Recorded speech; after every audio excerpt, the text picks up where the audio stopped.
As I'll let you know when we're about 30 seconds to air. But you sound great. Your scenario sounds very good. Once again, Good. Yeah, should be ready to roll. So let's back to the studio. We'll get Cap on the regular phone, and he'll hear both of us. And it's so good that when you do Skype, it really does. It almost sounds like, especially on the iTunes thing, on the iTunes podcast, it really sounds like you're in the room with me. So it's almost like you can't tell who's in studio and who's not. So it's pretty cool. So I hear you in my headphones, and you sound exactly like you sound when I download the podcast. Yeah. That's cool. That's cool. I'm very excited about this. Hopefully we can do this with other guys as we go. Oh, it's showtime. So okay. Your show will go live in 5 seconds. 4, 3, 2, 1. Blog Talk Radio. Now, get ready for uncensored sports madness. It's Dave in the City on Locks of the Week Radio. Coast to coast, internet sports talk, Locks of the Week. Doc Rivers continues to time and time again not get it when it comes to getting. Oh! Let him play! Yeah, everybody have a show today. We had snow today, show today, show tomorrow.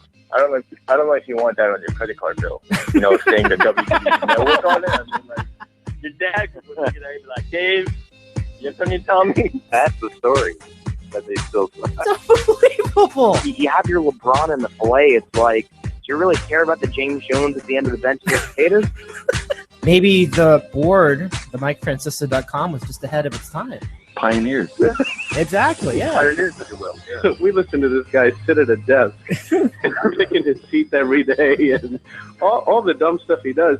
But it's not like we're changing the dial. We like Mike. We hate Mike. We love Mike. All that back and forth. Bingo. Unbelievable. San Antonio Spurs. Hey, what do they say about us? They're boring. They're boring. From Los Angeles, this is Dave in the City, brought to you by Locks of the Week Radio.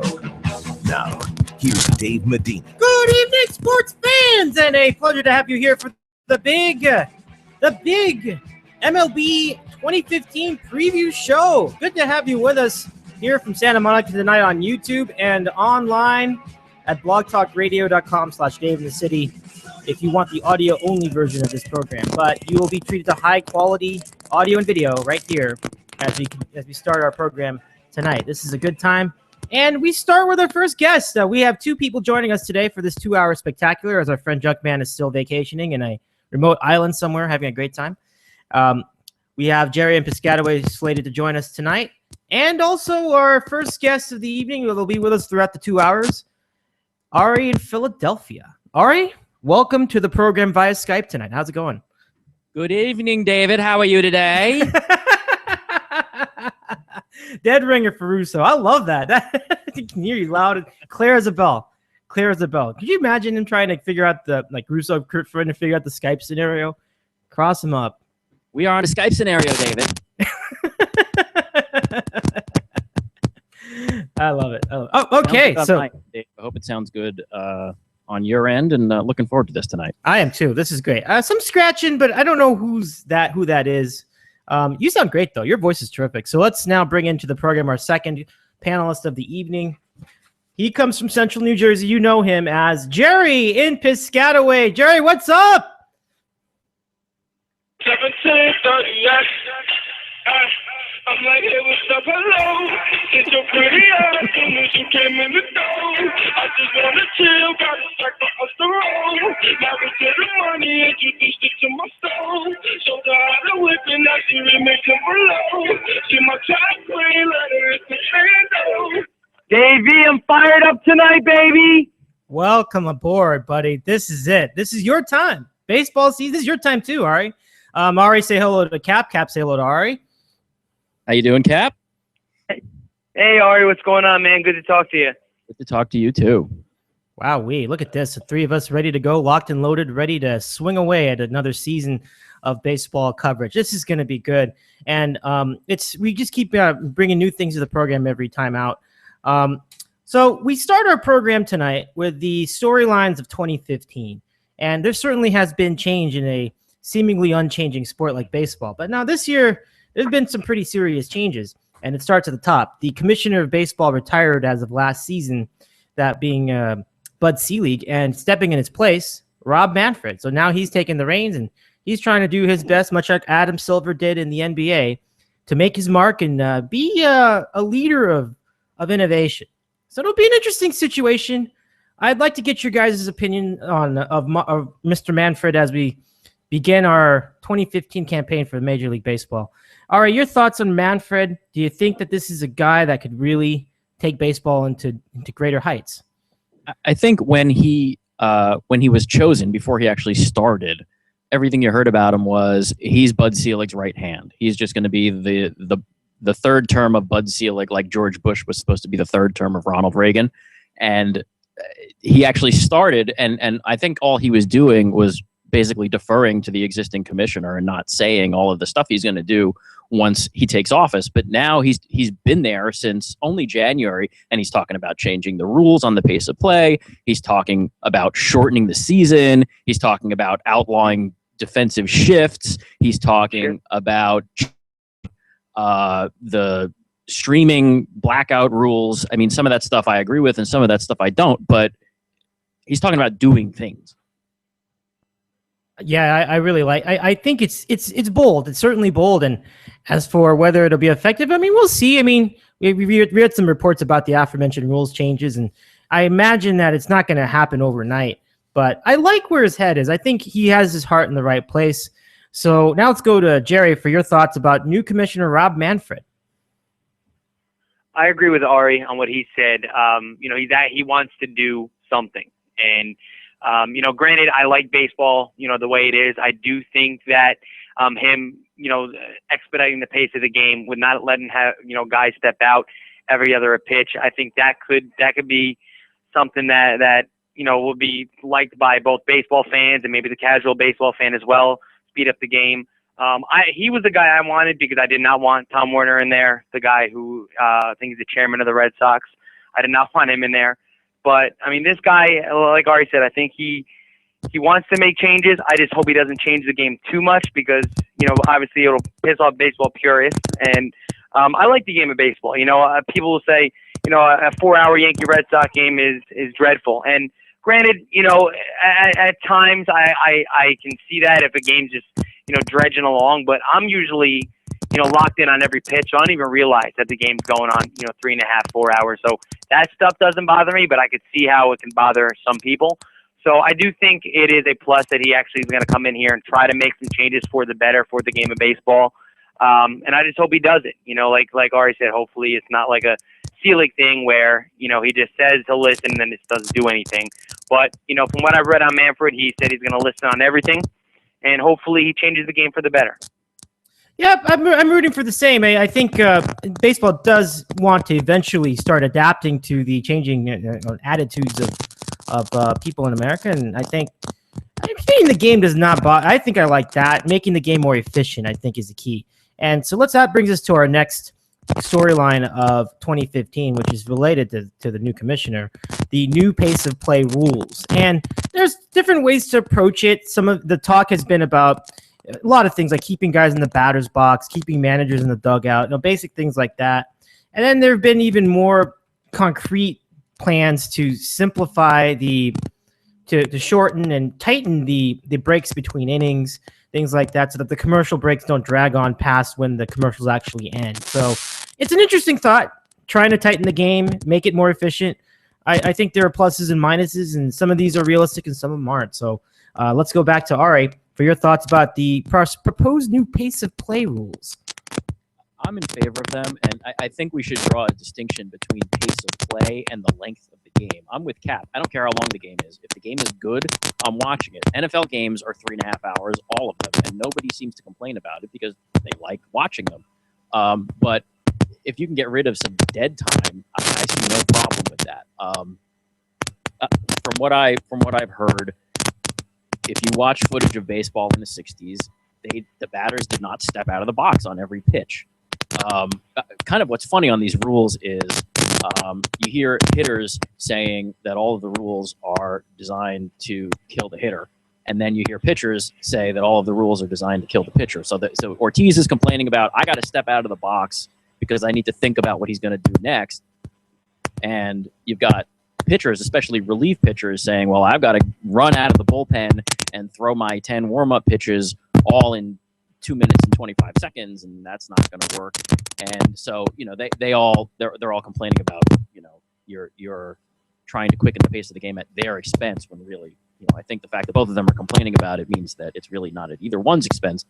But if you can stop these guys from stepping out of the batter's box on every pitch, and if you read the exceptions, you're allowed to step out of the batter's box if you swung. You're allowed to step out of the batter's box.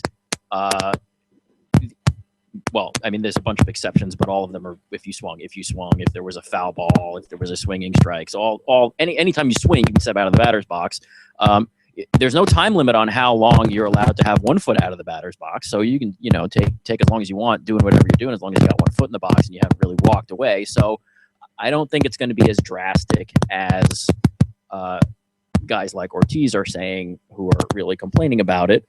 I think my position on what Ortiz says is I need that time. I'm not just walking around to walk around. I'm thinking. My response to that is, well, great. You're thinking. Sports, just like in the rest of your life, sometimes you don't get to think as long as you want to think before somebody on the other side gets to do something to you. So,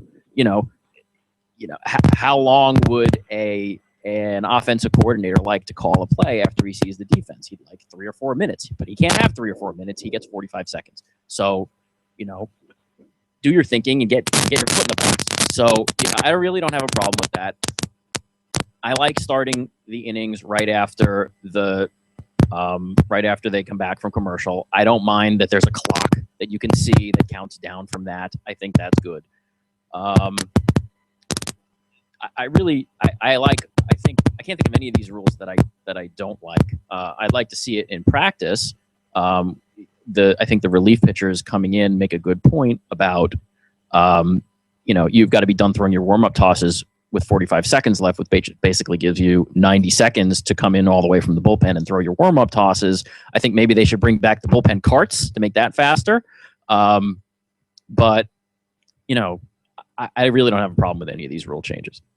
Cool. Yeah, and I think I'm all for it personally. I think that I think they've got to improve the pace of these at bats. I mean, stepping out of the box on every pitch was really getting to me after a while too. So I think I'd be all right with them. And if they don't go through all of them, if they only go through half of them, I think that's fine too. So something here, some of this would be a good improvement over the game as it is today. The pace of play. I mean, games are now, I think they were going, last I checked, something about 3 hours and 2 minutes, and they were 2:50 just a few years ago. And so, if they can get it under 3 hours, I think that'd be nice. But like you said, I mean, as long as the game is moving along, it can be as long as it needs to be. Like if it's 3.5 hours, but there are things happening, then that's better. I mean, so that's sort of my take on it. Okay, Gerry, your thoughts about the pace of play rules. We were talking about it already, but let's hear your expanded take. I think Ari's take on the whole thinking aspect is spot on. I agree with him 100%. And like you said, it's not like, once the batter walks in the batter's box, it's like, their feet are buried in there. They're not allowed to move. If a batter swings at a pitch, you can step out. If the batter is forced out of the batter's box by a pitch, you can step out. Any member of the team is granted time, you could step out. If, defensive player attempts to play, on a runner, like if the catcher throws down, you could step out. Wild pitch, you could step out. So it's not like, like you said, it's not as drastic as Ortiz is saying. It's not like you walk into the box and you're shackled to the box, you can't move, and that's it. But I agree. I don't mind the pitch clock. I mean, I think that'll help the pace of the game. And I agree with the commercials. Sometimes these commercials have a commercial before everything. Sometimes I know I'm watching a Yankee game and, a pitcher, a lefty will come in to be a commercial. When the other pitcher's taken out, lefty comes in, throws, a couple of pitches to one batter, gets the guy out, gets taken out, another commercial comes on. Say the next pitcher comes in, gets out of the inning, another commercial comes on. So it's crazy. I mean, I do like the idea that they're going to start the inning right when the commercial ends rather than have that, little bit of dead time. I think that too, will help the game and help the fans stay, engaged in the game as well. But, I don't have a problem with it. If I see it starting to mess with, the way that the game is being played, drastically, which I don't think these kind of rules will, that's when I'll have a problem with all these rule change. When the game doesn't look quite like the game I've been watching, growing up, then I might have some problems with the rule changes. But as of right now, I'm all for it, and hopefully it brings more attention and more of the casual fans to get back into baseball. And I think the real interesting one is the illegal shift. I think is the shift. I think a lot of people have different opinions on that. I have a buddy who's a diehard Met fan who says, look, he's like, these shifts suck. It turns a guy who can hit 330 into a guy who hits 240. All the hits taken away from the shift, and obviously he was exaggerating, but I got his point. He said and it kills offense in baseball, and then it makes the popularity maybe dip a little bit because there isn't the offense and the scoring and all that. See, that doesn't matter to guys like me and Ari, but the guys who might come home from the gym and just throw on a baseball game and watch just to pass time, and it's a 0-0 game, they might say, oh, screw this, I'm not watching it. But like I said, I think right now they're on the right track, and I hope they stay on the right track and don't do too many things that's too drastic. I really hope that these little fixes to the game that make it flow better, speed it up a little bit, and that just overall help the game. So we'll see what happens down the road. Indeed, we will. This is Gerry and Piscataway you're hearing from. I'm Dave Medina, and you heard earlier from Ari in Philadelphia. They're all with us tonight here on the Ditkow 2015 MLB Preview. So we've been covering. Dave, I have a question for you real quick. How do you get into the chat room? You now go to webchat.freenode.net, and then when you go there, you just go hashtag Ditkow for the channel. That's it. That's all you got to do. Webchat.freemail? No, Freenode, FREENODE.net. Webchat.freenode.net. I'll retweet it. I'll tweet it on my Twitter so that you can see that, because I put a link up on Twitter. Just go to Twitter and find it. You'll see it there. Okay. Yeah. Just a All second. right. Thanks. Let me take a look here. All right. So yeah, we're continuing to cover baseball. There's one more topic, and we've done such a good job covering these topics in detail. But I am interested to hear from both of you about the very inordinate amount of injuries that we've had of late. It's interesting to note how many people have had Tommy John surgery over the last year or so.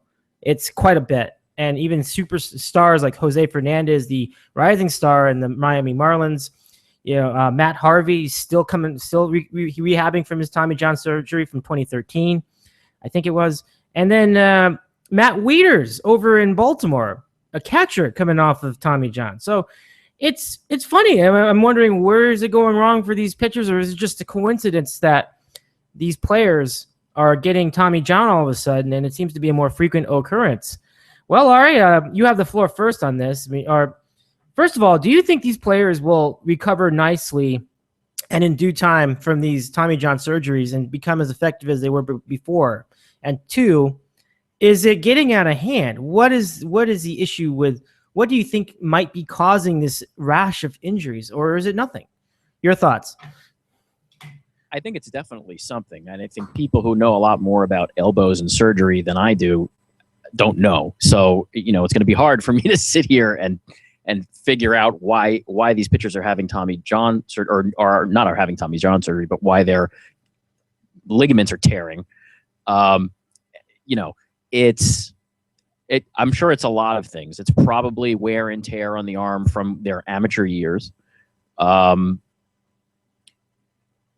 I've said before, kind of half jokingly, I think these guys should get Tommy John surgery as soon as they get drafted. It's because it seems like it works most of the time, and you're not wasting a guy's major league years. You're wasting his low A year, and it's basically like rebooting your computer. You're hitting the reset button, you're flushing all the junk out of your arm and all of the crud that's built up in your elbow. from your high school and your college days if you went to college. But obviously it's a big deal and it's a surgery, and you don't necessarily want to do that just if nobody needs it. But more seriously, maybe I've heard a lot of theories. I've heard maybe kids are starting to throw breaking pitches before their elbows are developed. College and high school coaches don't necessarily respect pitch counts the way professional coaches do, and it's even more important when you're younger and you're still physically developing than when you're an adult and fully developed, to make sure that you're staying within pitch counts. And you hear crazy story. Matt Harvey, I know, threw, I think it was 160 pitches in a game for North Carolina once. Ooh. And Ooh.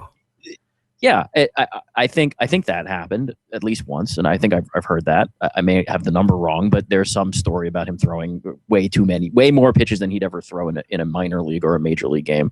And there he is having Tommy John surgery, and everybody wants to blame how he throws now, but because that's what you see, but you don't really know, and nobody really knows why, when the damage started happening.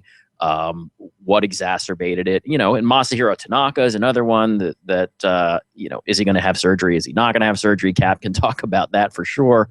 But what's causing the rash of injuries is something that people with far more experience than I have no idea yet. As far as, are these guys going to come back? Most people, I think, do come back. Now, do they come back right away? No, they usually don't. But I think either they come back before they're ready, or they're quote unquote ready, but they're not 100%, and they're not going to be until they start throwing for a while. But I think eventually they do get back. What's Matt Harvey going to be this year? I have no idea. Funny story that I read yesterday, or I think it was yesterday.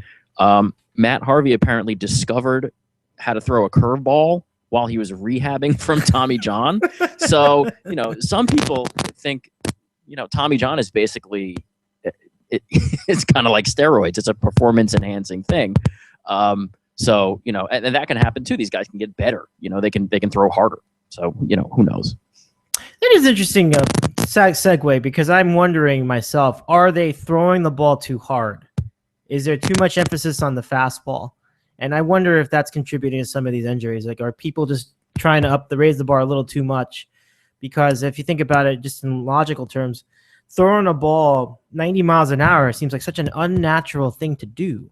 And so I wonder if the stress on the elbow is from throwing it hard, or if the stress on the elbow is from trying to break off breaking pitches. Ooh, good question. I think it'd be a little bit of both. Interesting, Cap. I think I pitched in high school, and I pitched through Little League, and I remember some days my elbow hurting. I just threw straight fastballs when I was younger, and my arm would hurt, my elbow would hurt sometimes, and if I was just screwing around in practice and didn't properly warm up and just started throwing from distance and trying to throw some speed, I remember my elbow hurting. So I think it could be.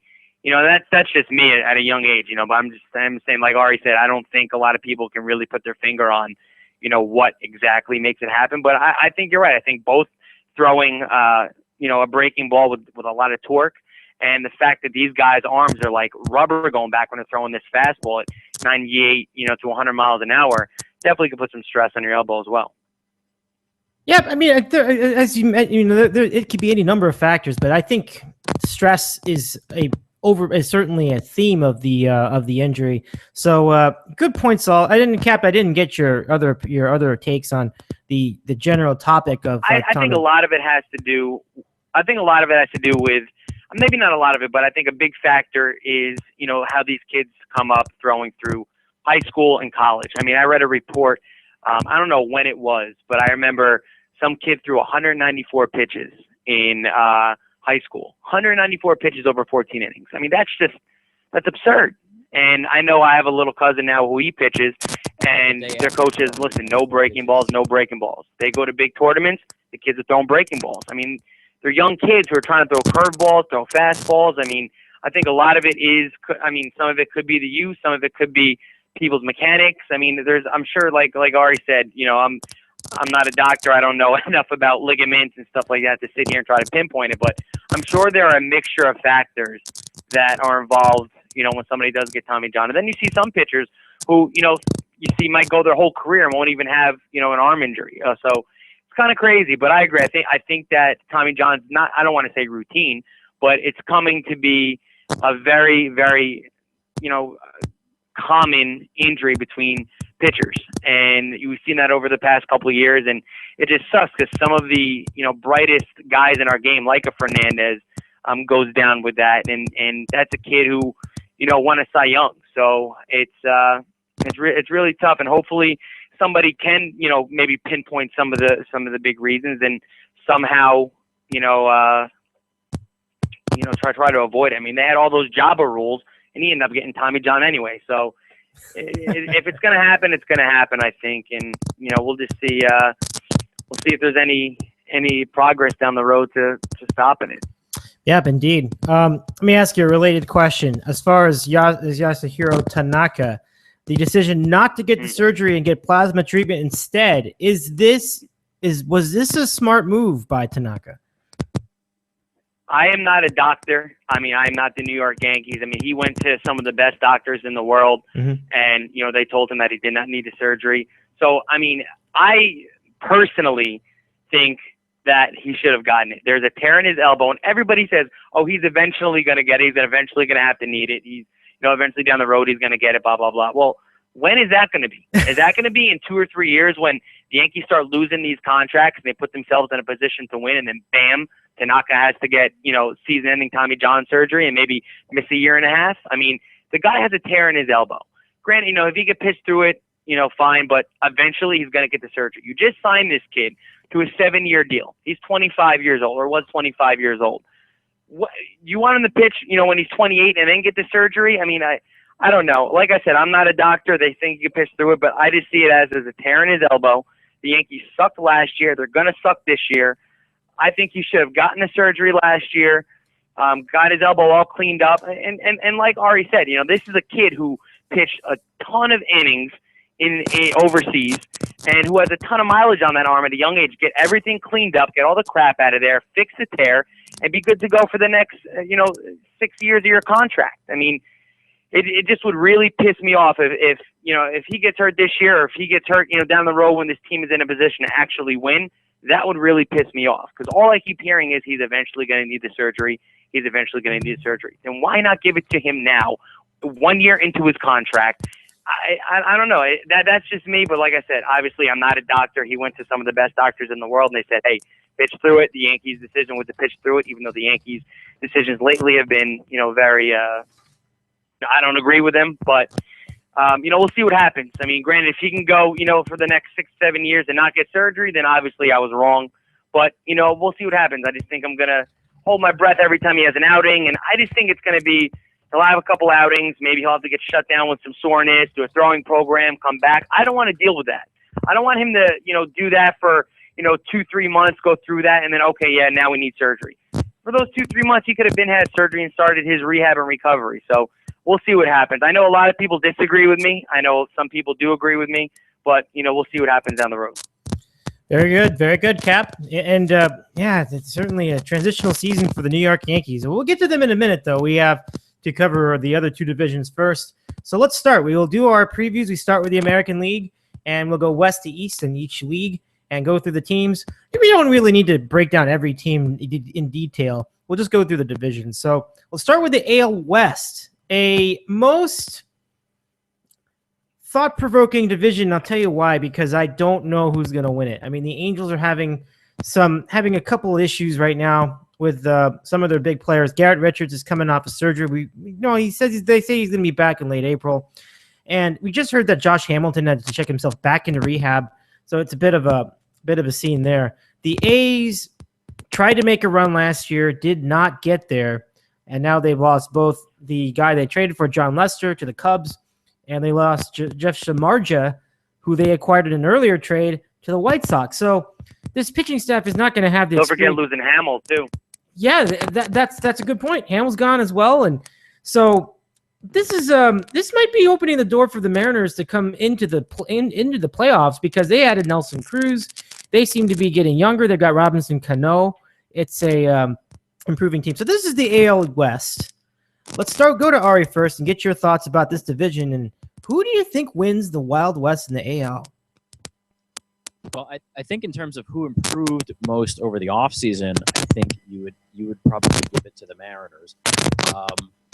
But I'm not sure I'm giving the division to the Mariners. I think the A's made a bunch of curious moves. They traded Josh Donaldson. They traded Jeff Samardzija. John Lester left as a free agent, which everybody knew was going to happen. And then they picked up what's his name? Billy Butler, Ben Zobrist. They got in the trade back for Donaldson. They got Brett Laurie. So, they're probably not as good as they were. And everybody thought they were the best team in baseball in April, May, June, July last year. And then they traded Cespedes and they traded for Lester and Samardzija, and the bottom fell out. So now Billy Beane is trying to retool. And you look at the A's lineup and it's nobody you ever heard of, but that's the A's every year, and every year they surprise you. Another pickup of theirs, Ike Davis. So and he might platoon a little bit at first base. Rediscover himself there. So, it's a bunch of guys that you never heard of, but that's the A's are a bunch of guys you never heard of every year. And their pitching staff is Scott Kazmir and, who seems to have rediscovered himself. Sonny Gray, right. Drew Pomerantz. They picked up Jesse Hahn, who I think last year was on the Padres, pitched reasonably well. But again, these guys don't excite you. Then again, the other team in the division that was, that had the best record in baseball, ended up with the best record in baseball last year. The Angels, their pitching looks like a mess. Absolutely. Garrett Richards is coming off surgery. Now it's knee surgery, not arm surgery, but still. And who do they have? Jared Weaver looks like he's done. CJ Wilson looks like he's done. They have Matt Shoemaker. It doesn't excite you. Their pitching looks like a problem. The Mariners' pitching looks really good. Obviously, they have King Felix and they have Iwakuma. After that, it gets J.A. Happ and James Paxson and people you never heard of. Taijuan Walker, who's supposed to be a good prospect, I don't think he's necessarily ready. But their lineup looks like it's better. They got Nelson Cruz, who I've never been all that excited about, but he did hit 40 homers last year. So, you see if he can do that again, to, add to the lineup with Cano and Kyle Seager. And that lineup looks good, but the Angels have the X factor, and that X factor's name is Mike Trout. And you cannot discount the value that Mike Trout brings. I was listening to the ESPN Baseball Tonight podcast, and they were having a debate over who has the best outfield in the major leagues, and they were debating between the Marlins and the Pirates. My answer is the best outfield in the major leagues is Mike Trout and 2 minor leaguers. I don't care who else is in the outfield with Mike Trout. That outfield is the best outfield in the sport. So, it's hard to overstate what he brings. And even though their pitching looks like a mess, I'm going to pick the Angels. All right. The Angels are well, and they also have a pretty, if they might have the most veterans of the 3 teams in question. And we did not even mention the Astros in this and the Rangers in this discussion. The Astros, I honestly, I don't have much to say about them, but I remember Feldman was a pretty decent pitcher last year, at least in the beginning. He was shutting down the Yankees. I remember that. Remember that, Cap? They were shutting down the New York in the beginning of the year. Oh yeah, pretty much everybody did last year, but yeah, I dig that. And then the Rangers, I I apologize for not having more information about the Rangers, but let's look at the Rangers really quickly. Fleshing them out. Oh, they're a mess, man. Their second baseman is out for the year again. That kid was the number one prospect all of baseball. Wow. Yeah, I think they're down to Elvis Andrus and an aging Adrian Beltre and Shin-Soo Shu in right field, and Prince be coming back and give you something. Yeah, and Prince Veggie hasn't really panned out either. Prince Fielder over in first base is not nearly as good as they expected. So it's yeah, pretty much what Cap said. This is a bit of a mess. So it's really it looks to me like I'm going to say I would say 2, but maybe 3-team race. It depends on how Oakland pans out with their young talent. So we'll see. But I like I do. What was that? Go ahead. Oh, okay. I thought them was chatting there, but I think the Mariners are going to be interesting, though. That I would not be surprised at all. In fact, I'd be surprised they didn't finish above 500. So we'll see how that goes. Okay, great, guys. So let's move on. AL Central in our MLB Preview Podcast. I don't think we heard from Cap. What's that? We didn't get Cap's pick. Oh yeah, who do you pick to win that division, Cap? How do you see it? I think I kind of teased it the other day. I'm going to go out of the box. I know a lot of people do like the Angels, and I was very down on the Mariners when Robinson Cano went there. I looked at their offensive numbers, I looked at their bullpen numbers, I looked at their starting pitching numbers outside of Felix, and I said, this is not a good baseball team. And granted, it was a shot to the heart to lose Cano, but I tried to be, I didn't try to be biased or anything like that, but after seeing the way they played last year and seeing them add a Nelson Cruz and seeing a guy like Seager, have the year he had, I really do like them this year. They had a guy. They also got Austin Jackson, who a couple of years ago had a really big year for the Tigers. He's not an old guy. I think he's 28 years old. So him at the top of the lineup, if maybe he can have a bounce back here, that would help.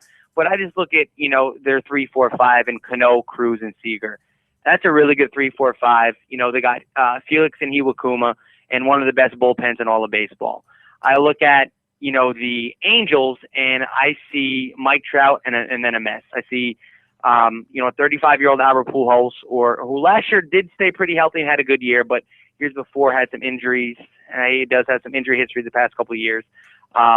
Josh Hamilton is a mess. I think he's done. They have no rotation. Their bullpen, I think, Joe Smith actually had a decent year last year. Was that right, Ari, from what I remember?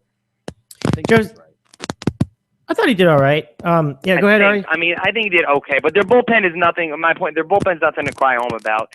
And, I just think that they have too many holes, and I think that the Mariners are a good team. I'm going to pick them to win the division. I think the A's, like Ari documented, had lost a lot of key pieces.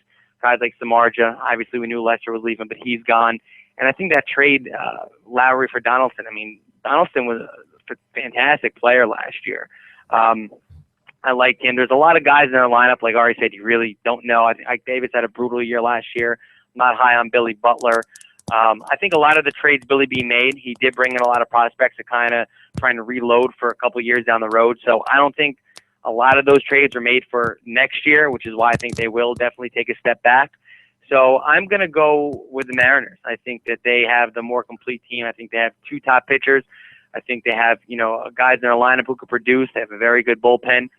And I just think that, all around they are a better team than the Angels. I know a lot of people are picking the Angels to win a lot of games next year. I could be 110% wrong, but I'm going to think out of the box a little bit, and I'm going to go with Seattle.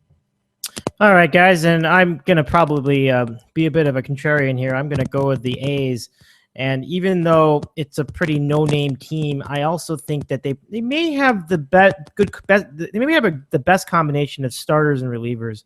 And for me, it tends to be all about the pitching when you talk about who ends up winning divisions and playoff games. And Doolittle's kind of a goofy-looking guy, but I think he'll be all right. We'll see how it goes throughout the year.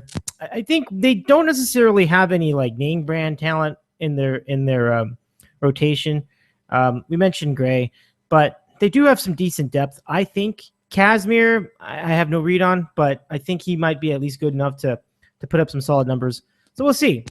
Their offense isn't really going to be much of anything, but as Ari mentioned at the beginning, they really are the unsung heroes of the division when you talk about their lineup. So we'll see how it goes. So we're split on the division winner. Let's move on to the Central. But before we do, just a quick check on the audio from Ari's feed because I'm getting some scratchiness. You guys hearing that at all? Are you guys able to hear each other okay? I hear each other okay. I do hear a little scratchiness, though. Oh, also, okay. I totally forgot the A's also brought in former Yankee Tyler Clippard. I think he had a pretty good year in the bullpen one of the years for Washington. Oh, yeah, that's right. He was with the Nationals pretty recently, so I see him there on the depth chart. So yeah. Good stuff. Yeah, I mean, that's usually what I look for. that. I like who has the best pitching in those scenarios. So we'll see.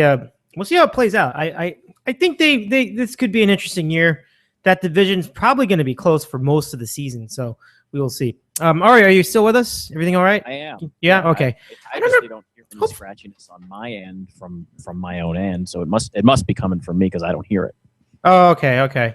Do you have headphones on for as we speak? Yeah, I do. Oh, you do?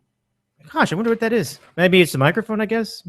But when you talk, it's okay. It's just like when we talk, apparently it's feeding back with your mic. So sorry about that. We'll see how. But it's What's that? I can mute it. I can mute it when I'm not talking. Oh, okay. Okay. See if that helps. Okay, it's worth a shot. And I mean, once you start talking, it sounds just fine. So good deal. Okay, cool. So let's continue now with the Central Division. And Ari, you don't have to mute it now because we'll go to you first. This is the NL Central is really wide open, but the AL Central is a little bit up in the air, and I'll tell you why I think that. I'm not sure how good the Tigers are going to be this year. I think they traded Porcello, which he's okay, he's fine, but they traded him to Boston for Yoenis Cespedes, and Scherzer's gone. He ended up going to I think it was Washington, and then there are health issues with Miguel Cabrera and Victor Martinez, and Victor Martinez seems to have health issues every year, but he's got it again. And we're wondering if he's going to be good enough to get it rolling. And their bullpen is awful. It was awful last year, even though they won the division, and that ate them alive in the playoffs. So that's sort of my thing with the Tigers. I don't really know where they're going to be. The Royals is an interesting case. I think they have no reason not to fall off. The only guy they really lost, two guys. They lost Billy Butler, who he's all right. I mean, I don't really think that's a deal breaker for me. And they lost James Shields, who, again, I think he's pretty good, but I also think that his numbers could be matched by someone else in free agency. To replace him, they got – who did they get? Edison Volquez, and then they got Medlin from Baltimore. Interesting. So they might be they might be the team to beat, but the White Sox look like a very tough out because they got Samardzija, Quintana, and you have Chris Sale all looking pretty good. They added Adam LaRoche at the DH position and David Robertson in the bullpen. So let's get your take on the AL Central. Who of these teams could take it? Or could it be the Indians? Or could it be the Twins? Your thoughts? I don't think it's going to be the Twins. The Indians could be interesting.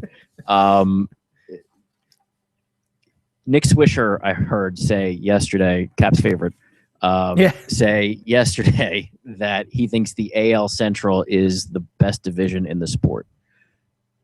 I don't think I agree with that, but it's more balanced than I think some of the other divisions. I think the Twins are the only team that's definitely going to be really bad. The other four could be in it. Obviously, the Royals went to the World Series last year. The Tigers won the division last year. But I think your instincts are right on the Tigers, Dave. I think they are about to begin their Philadelphia Phillies style descent into the abyss. Yep.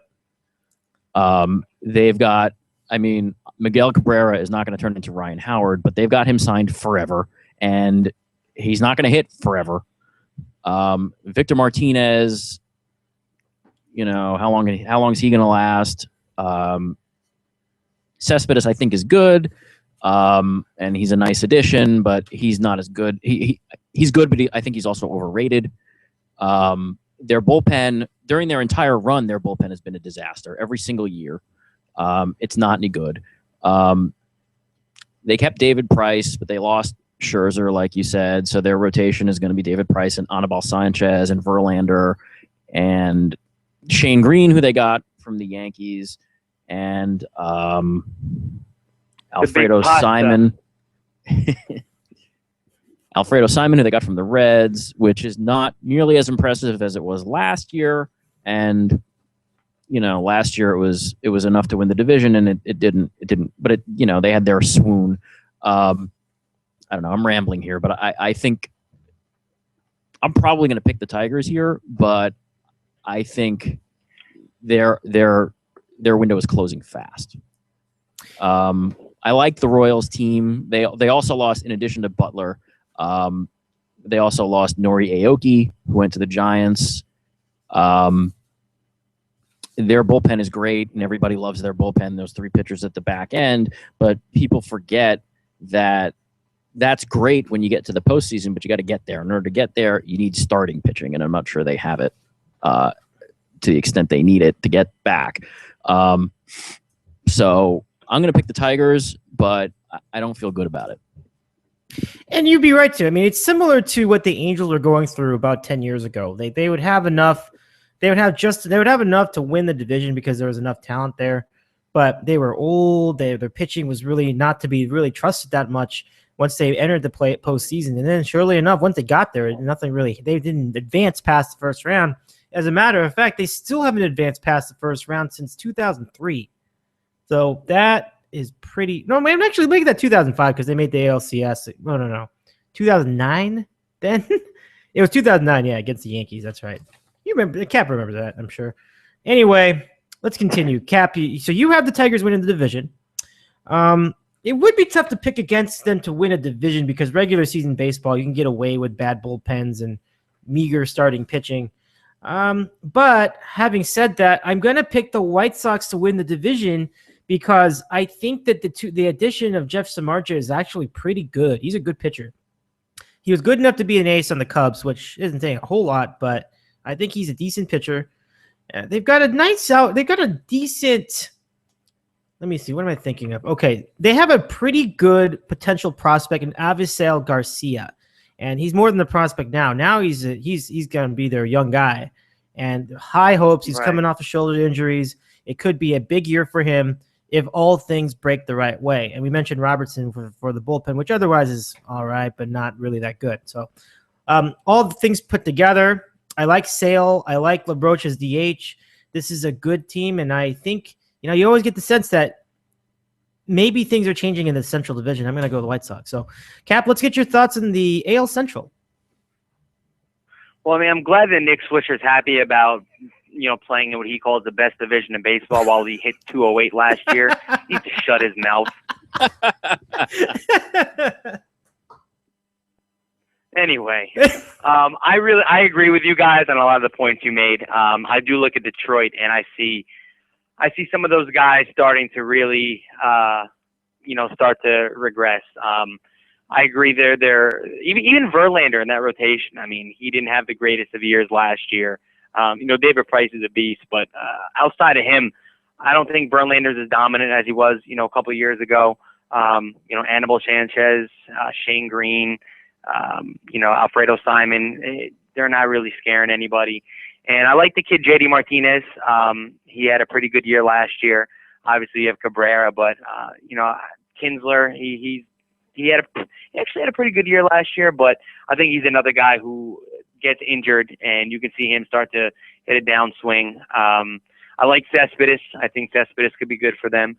A lot of the guys, Avila, Iglesias, who could barely hit his weight. I think those are some of the guys that they're going to have to rely on, but I don't think they're going to be good enough. So I don't know. I like Dave. I like your pick with the White Sox. I really do like what they did this offseason. I like them bringing in Melky. Jose Abreu, I think, is going to be an MVP candidate. Bringing in David Robertson to shore the bullpen up, bringing in Samardzija. I think they made a lot of good moves to put themselves in a position to win the division. Cleveland's interesting. I think they'll be in the mix. They have a great manager. It seems like the past couple of years with Terry Francona, they, in September, they're always there. They're always fighting for a wild card spot. I know they did have a wild card game. Maybe it was not last year, the year before. They had that 1-game wild card at their place. So I think they'll be in the mix. I love Corey Kubler. I think he's a beast. They have some guys. Michael Brantley had a really good year last year. I really like him. So I think that could be a team that could be in the mix. Kansas City's interesting because I was never blown away by Kansas City. They didn't have that one superstar. They didn't have that one pitcher. Now that kid Ventura, I think, could be a really good pitcher. I think he has really good stuff. And I think as he matures, he can be a really good pitcher. But outside of him, Guthrie, Danny Duffy, Jason Vargas, just guys that their names don't jump out at you. Their lineup, Alex Gordon's a very good player. But your number 3 is Kendrys Morales, a guy who can never stay healthy, a guy who last year I think got picked up in the middle of the season. Hosmer, who was another guy who never put up, spectacular numbers, but he was a good player. And like you guys said, it's great to have a good bullpen and all this, but you got to get to the postseason in order to use it. And I think that is going to be something that they're going to struggle with this year. I think getting to the postseason and being in the postseason are two totally different beasts. Once you're there, you can get hot like they did and go on a run. But, I just don't know if they have the horses this year to make it. I'm reluctantly going to go with the Tigers as well. I don't like it. I'm with you, Ari. I'm not confident with them. I would not be shocked if somebody like the White Sox ended up, being the surprise team this year and taking the division because I really, really like the moves they made to help shore up their team. But I still think when you have an offense with guys like Miguel Cabrera, what's the name? JD Martinez, what a good year last year. Cespedes. I mean, that's a pretty dangerous 3, 4, 5 right there. So, obviously, Victor Martinez is involved there as well, who had a monster year last year. I think if those guys start to break down, if Miguel Cabrera starts getting injured and showing his age, if Victor Martinez starts to show his age, and all they have is David Price, their bullpen's absolutely horrific.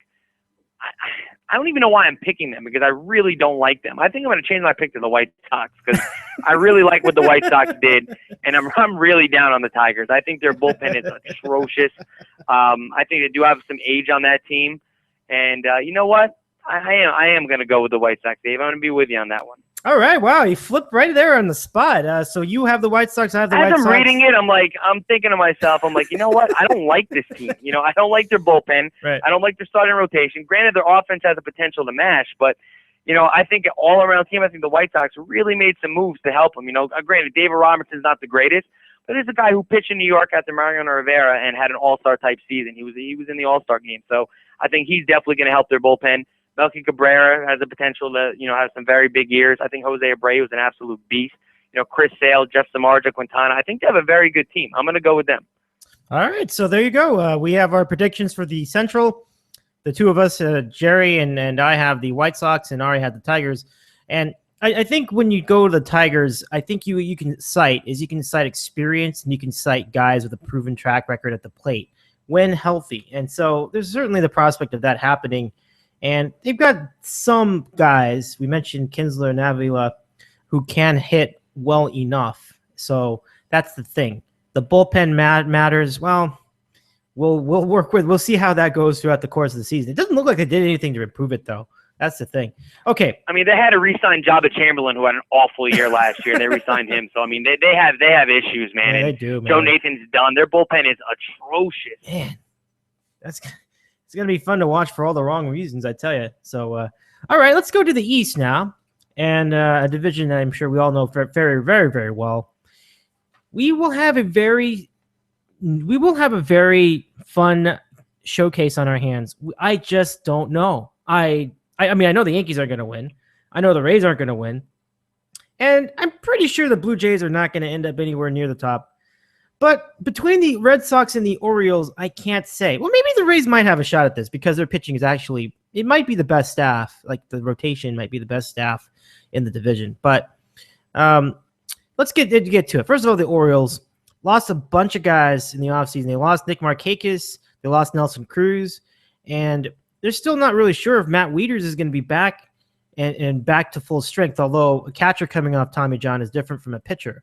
So then they're trying to figure out who's going to replace Markakis in right field. And there's a platoon. There's a whole thing going on with that. And the rotation, once again, is a little bit questionable. Ubaldo Jimenez Chris Tillman, Wei Ying Chen, Bud Norris. I mean, none of these guys scare you.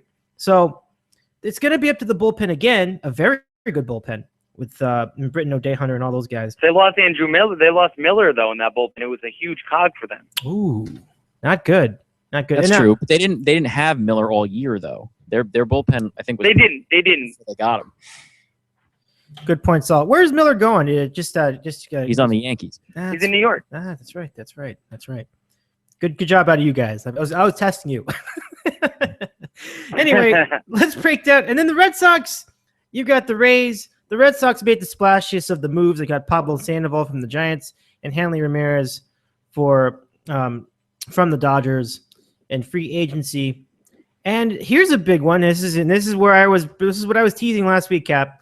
They signed international prospect Yoan Moncada for $31.5 million bid. That is crazy, but it also is wild to see that and not have the Yankees get matched that. You want me to start breaking things tonight, Dave? That's what you want me to do, to start breaking things on my desk tonight, huh? Why That's your goal here, huh? Get me all fired up, all right. Start sweating, start right. yelling. That's what you want me to do, huh? All right. Let's throw to Ari first for his breakdown of the division. A little bit of a preview. We'll give you a chance to really simmer, let that sink in. Okay, Ari, your thoughts on the East. In this division where things have changed a little bit at the top, who do you see winning it? I wouldn't necessarily sleep on the Blue Jays, Dave. I agree. I don't think I'm going to pick them, but they've got Batista. They've got Encarnacion. They picked up Josh Donaldson. They picked up Russell Martin. They have Reyes. Michael Saunders just got hurt. Pitching is, they've got R.A. Dickey, who is not what he was when he was on the Mets, and they've got, Marcus Stroman. Doesn't excite you, but nobody's pitching in this division excites you. Right. Red Sox pitching doesn't excite you. The Blue Jays offense is better than people think, but better than even that. Better than even the Blue Jays offense, I'm going to have to go with the Red Sox offense because they've got guys on this team. Like I was comparing the other day on the board, I was comparing their guys to the guys the Yankees have, and I think they have 5 different guys who have the potential to have a better year than the best guy on the Yankees. So, they've got Hanley Ramirez, they've got David Ortiz, they've got Sandoval, Napoli, Pedroia, Mookie Betts could do something, Alan Craig, Rusney Castillo, Xander Bogaerts, Shane Victorino might not even make the starting lineup. And I'm not saying Victorino is one of these guys who's better than the best player on the Yankees, but and Bogaerts probably isn't either, but these other guys, Pedroia, Napoli, Sandoval, Ortiz, and Hanley Ramirez all have a potential to be well above average offensively. And it's just a stacked team and a stacked lineup, and they've got 6 outfielders that they could work trades come deadline time for pitching if they need it. The pitching right now doesn't look so hot. I think people underestimate Rick Porcello, but he's not a star. People underestimate him, but he's not an ace. They've got Buck Holtz. They've got Wade Miley, who doesn't excite you. Masterson doesn't excite you. They've got a rotation with 5 number 3 pitchers in it, basically, and they don't have an ace. They need to get on the phone with the Phillies and start talking about Cole Hamels. But even before they do that, I think I'm going to pick them based on the offense. So I'm picking the Red Sox. I'm going to pick the Blue Jays second. I really like their offense too. I think the Orioles, they lost Nelson Cruz, but they're getting back a full year of Chris Davis. Wieters, I think his status is he can't catch, but he can hit. So he's not healthy enough to throw yet, but I think he can still hit. So he might DH for them starting the season. They've got Machado. They've got Adam Jones. Wieters hitting. This guy, Steve Pearce, who nobody has heard of, had a great year last year. Chris Davis coming back. So they lost guys, but I think they're going to pick up some of that back from just getting Machado and Chris Davis back.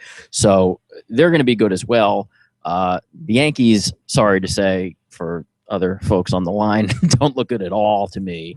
And I'm sure we'll hear more about that. I agree. I've been saying it all off season. And the Rays basically lost their manager and half their team and haven't retooled. And I don't want to spend a ton of time on them because they don't look very good either. But I'm going to pick the Red Sox, but the Orioles look really good to me as well, and so do the Blue Jays. Yeah, and I think you guys are right not to sell the Blue Jays short because we've seen Bautista hit so many great home runs over time, and the rest of that offense is really not that bad. I mean, Jose Reyes, when he's well, he is a very, very dynamic hitter, and he really can do a lot of things with the bat. So he's pretty good. And I don't know if I mentioned this, but there are high hopes on Dalton Pompey, and he happens to be from the province of Ontario in Canada, so that's going to be a fan favorite if he pans out. Very high hopes on him.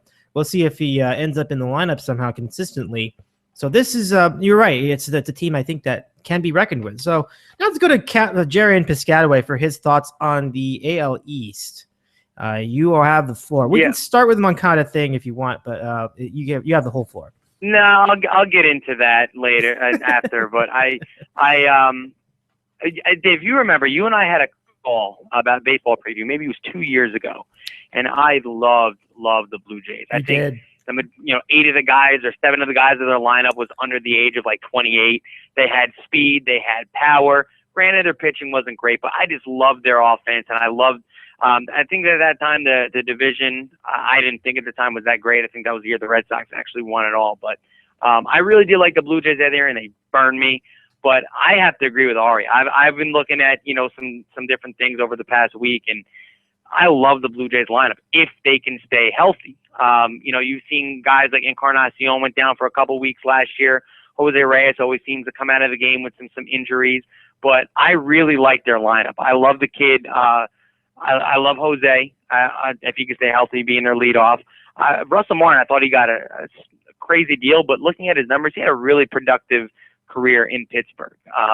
In New York, he was hitting, under, probably around 212, 215 his last year. He really turned it on, being a leader and being productive in Pittsburgh. He's in their lineup. Bautista, Encarnacion, and Donaldson. I mean, those are some 3 of the best offensive bats in baseball. I think their lineup is absolutely stacked. Granted, like Ari said, their pitching is nothing to get crazy about. I think the kid Stroman does have some potential, but until we see that, we don't know exactly what kind of pitcher he can be. I think the Orioles really, really took a hit. I think Nelson Cruz in that lineup, I think he was integral. I think that they relied on him a lot. He hit 40 home runs, and he was he was their MVP. I think losing him hurts. I mean, like you said, losing Markakis, now they're trying to see who the hell is going to play the outfield. Getting Machado back is obviously a plus. The kid is an absolute stud, when he's on the field. So obviously, Machado, Jones, those 2 are some of their more productive bats. Chris Davis, I do not have hopes for. I mean, granted, he missed 35 games last year. He also hit under 200 and did not have close to the power he had the year before. They're going to need a really big bounce back year from him. And a guy like Steve Pearce, I remember Steve Pearce when he came out for the Yankees for like a handful of games, maybe it was 12 or 15 games. The guy hit like 150. He was god awful. And now he's playing with the Orioles last year, and he's pretty productive, which, pissed me off. But, their pitching as well, like you guys said, it doesn't blow me away. And I do think later in the season when they had Andrew Miller going and they had him in the playoffs, I think he was someone they relied on for multiple innings and, to shut different guys down. I think he was a big part of their bullpen later on in the season. So I think they took a big step back. Now the Red Sox, top to bottom, I agree with Ari. I think they have one of, if not the best lineups in baseball. I mean, you got guys like Pedroia. I mean, when is Ortiz going to slow down? The guy's like 38, 39 years old, and he still gets it done. I mean, he's like ageless. I mean, he had 31 home runs last year. I mean, he's hitting, 280. He's getting on base close to 400 on base percentage. The guy is unbelievable. So, I mean, you got him, you got Pedroia, you got Hanley, you got Pablo, you got Castillo. I'm really high on. I think Castillo can be one of those guys who, can hit for immense power in Fenway. I think he could be a really good player. You got Napoli, and Bogarts is a kid who I don't think people should give up on him yet. I mean, if I'm the Mets and they, you know, the Red Sox want to swing a deal for one of the starters, not obviously one of the big names, but one of the starters. This is a 22-year-old kid who was projected to be a stud, who's just growing into his body, who's very, you know, he's just getting his feet wet in the majors. He's 22 years old. I still think he has, you know, the ability and the potential to be a big-time player. And if he starts to break out, forget about it, because they have age. I mean, they have young guys, they have veterans, they have everything with that lineup. It's just their pitching is piss poor. I mean, Rick Porcello is going to be their number one. This is a guy who went from pitching in basically Yellowstone Park in Detroit, who wasn't, you know, he wasn't too great, you know, being with the Tigers, coming to Fenway Park. I think he's going to pitch to a 4 or 5 ERA. I think, you know, there are going to be some nights where he gets absolutely rocked. You know, Wade Miley, that's not a guy that you know, will get me excited coming from the NL either. You know, Buchholz, he's, you know, maybe a couple of years ago they had high hopes for him. I think they're going to label him as their number 3 this year. Then Masterson and Joe Kelly. I think, like Ari said, you know, their rotation is filled with you know, 5 number 3s. So I do think the Red Sox are going to win the division. I don't know if I'm saying that just, you know, because I want to torture myself, or I really like the Blue Jays, but, you know, I don't think they have the rotation. And although I do like the lineup, I think the Red Sox lineup is a little bit more potent, and I think the Red Sox bullpen is better than the Blue Jays bullpen. So I'm going to go with the Red Sox and the Blue Jays finishing behind them. And I'm not even going to get into the Yankees. I think, you know, you saw last year, you know, there were weeks where their offense just literally went on vacation. They would score 2 runs a game, 3 runs a game. This is a team that finished, I think, in the bottom 2 or 3 in the American League in runs, and they really did not do much to improve that. I mean, granted, I didn't think there were many moves Cashman could make to improve that. You know, he's saddled with some pretty bad contracts, which he gave out. I do think Brian McCann has an okay year. You know, last year I think Ari and I discussed it on the board, you know, last week, where he had some months where he was just brutal, and then he had some months where he was average, and I think later in the year he had a month or 2 where he was above average. So I think he has his feet wet in New York. I think that he can have a good year. Beltran, who knows with him? He's going to be 37 or 38 years old. He always has nagging injuries. Mark Teixeira, I'm not even going to get into because we don't have an hour for that. Chase Headley, I think Chase Headley is a good player. He's not a guy who's going to carry the team, though. You got, you know, Garrett Jones, Steven Drew, Didi Gregorius. I mean, I'll go down to my local Little League and pick out 2 guys, you know, from those teams who could probably hit better than those 2. So, and their rotation, CC Sabathia, huge question marks. Tanaka with his, you know, elbow, question marks.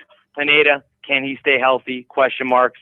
Evaldi, this is a guy who gave up the most hits in the National League last year. Question mark. I mean, I don't know if Nova's going to be able to come back, you know, within June and July, if he's the same. Chris Capuano's a number 5. That doesn't, you know, jump out at you. It's just, I think it's a bad baseball team, and I just don't think that Yankee fans realize how bad they're going to be this year. I hear some people call up Mike and say, well, you know, if this happened, I had a call with Evan, and he kind of told me, like, oh, you know, what do you mean? You know, you think it's a throwaway year? I mean, well, who says Mark Teixeira can't come back and hit 30 home runs? I said, Evan, if Mark Teixeira comes back and plays, you know, 30 games in 2 months, I'll be, you know, impressed. I mean, the guy is fragile. He hit .216 last year for being injured with, you know, 24 home runs or something like that. His on-base percentage dipped down. I don't expect anything out of him. For Evan, who is, I think, a very knowledgeable guy, for him to come back and say, who says Mark Teixeira can't hit 35 home runs? I mean, come on. The last time the guy hit 30 home runs was 2011. Get a clue.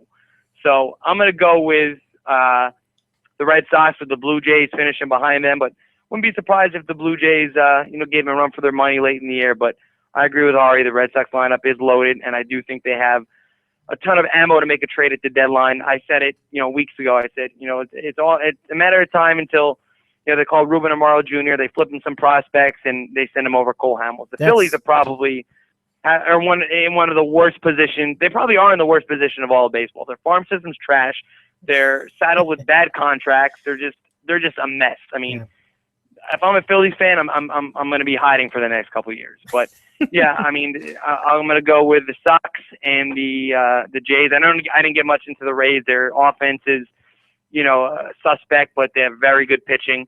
I'm still going to pick the Yankees to finish ahead of them. I'm going to have the Rays finish last, the Yankees fourth, Orioles, Jays, Sox. So that's how I'm going to do it. All right, and I'm going to be in agreement with the two of you on the Red Sox. I think they'll finish that out with the winner of that division. Uehara is still their closer. He's as good as they come. They have I'm not necessarily that big on the Sandoval and Ramirez pickups, but they should be at least good enough to stay in the lineup. The thing I think is really funny with him, Ramirez, is that he's such a terrible defender, and they are now moving him to a new position, like a relatively new position from his point of view, left field, the Manny field, the Manny position. Guys, he can't play defense at his natural position. How is he going to do it in left field? Ari. I thought that was interesting. That was interesting too. Go ahead, Ari. I'm sorry. Oh, yeah, go ahead. Sorry, Cap. His natural position is shortstop, which is one of the hardest positions on the field. I think putting him in left field will help him avoid getting hurt as much as he was getting hurt playing shortstop. And I think the fact that he's a shortstop probably bodes well for him out in left field. I don't know. I don't think, they obviously have Bogarts to play shortstop, so they're not going to play Hanley Ramirez at shortstop. If I were the Mets and I would have signed Hanley Ramirez, I'd have played him at shortstop. But that team doesn't have to do that. And, I think hiding him out in left field should work out for them. And, Ortiz is 39. When he retires, whenever that might be, then Hanley can be your DH and you move on from there. I don't know. I still like the Red Sox. I also want to note that, I do too. I'll just being clear about it. I want to note that Cap ran through the entire Yankee lineup, but he left out one guy. And I know what you're talking about. I know what you're talking about here. And his name is Alex Rodriguez.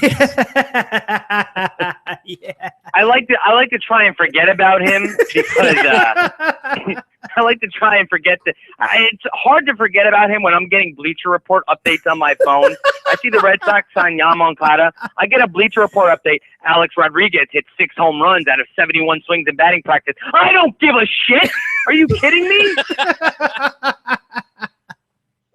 I want to pound my head against the wall. The Red Sox just signed one of the biggest prospects that I've wanted for in years, and I'm getting Bleacher Report updates about what Alex Rodriguez is doing in batting practice and how the Yankees are mad at him for showing up early. I mean, it's just a sideshow with him.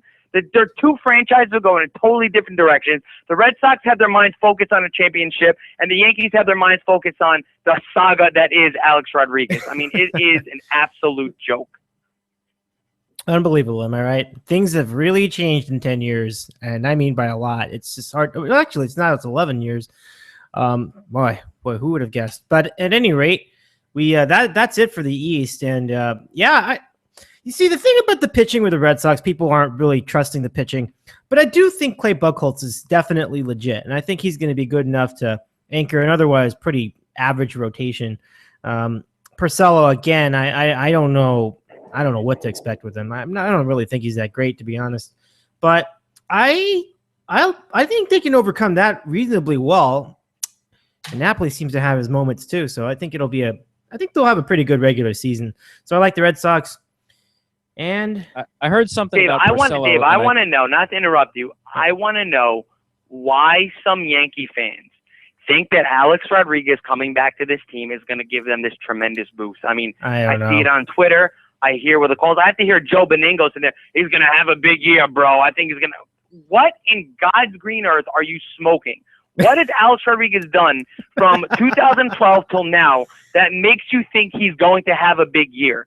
He is a year and a half removed from baseball. He has his second hip surgery in 2013. He couldn't catch up to a 90-mile-an-hour fastball when he was playing in 2013. What makes you think a 38 or I don't know how 38 I think he is, how a 38-year-old Alex Rodriguez is going to come and make this huge impact? He can't stay on the field.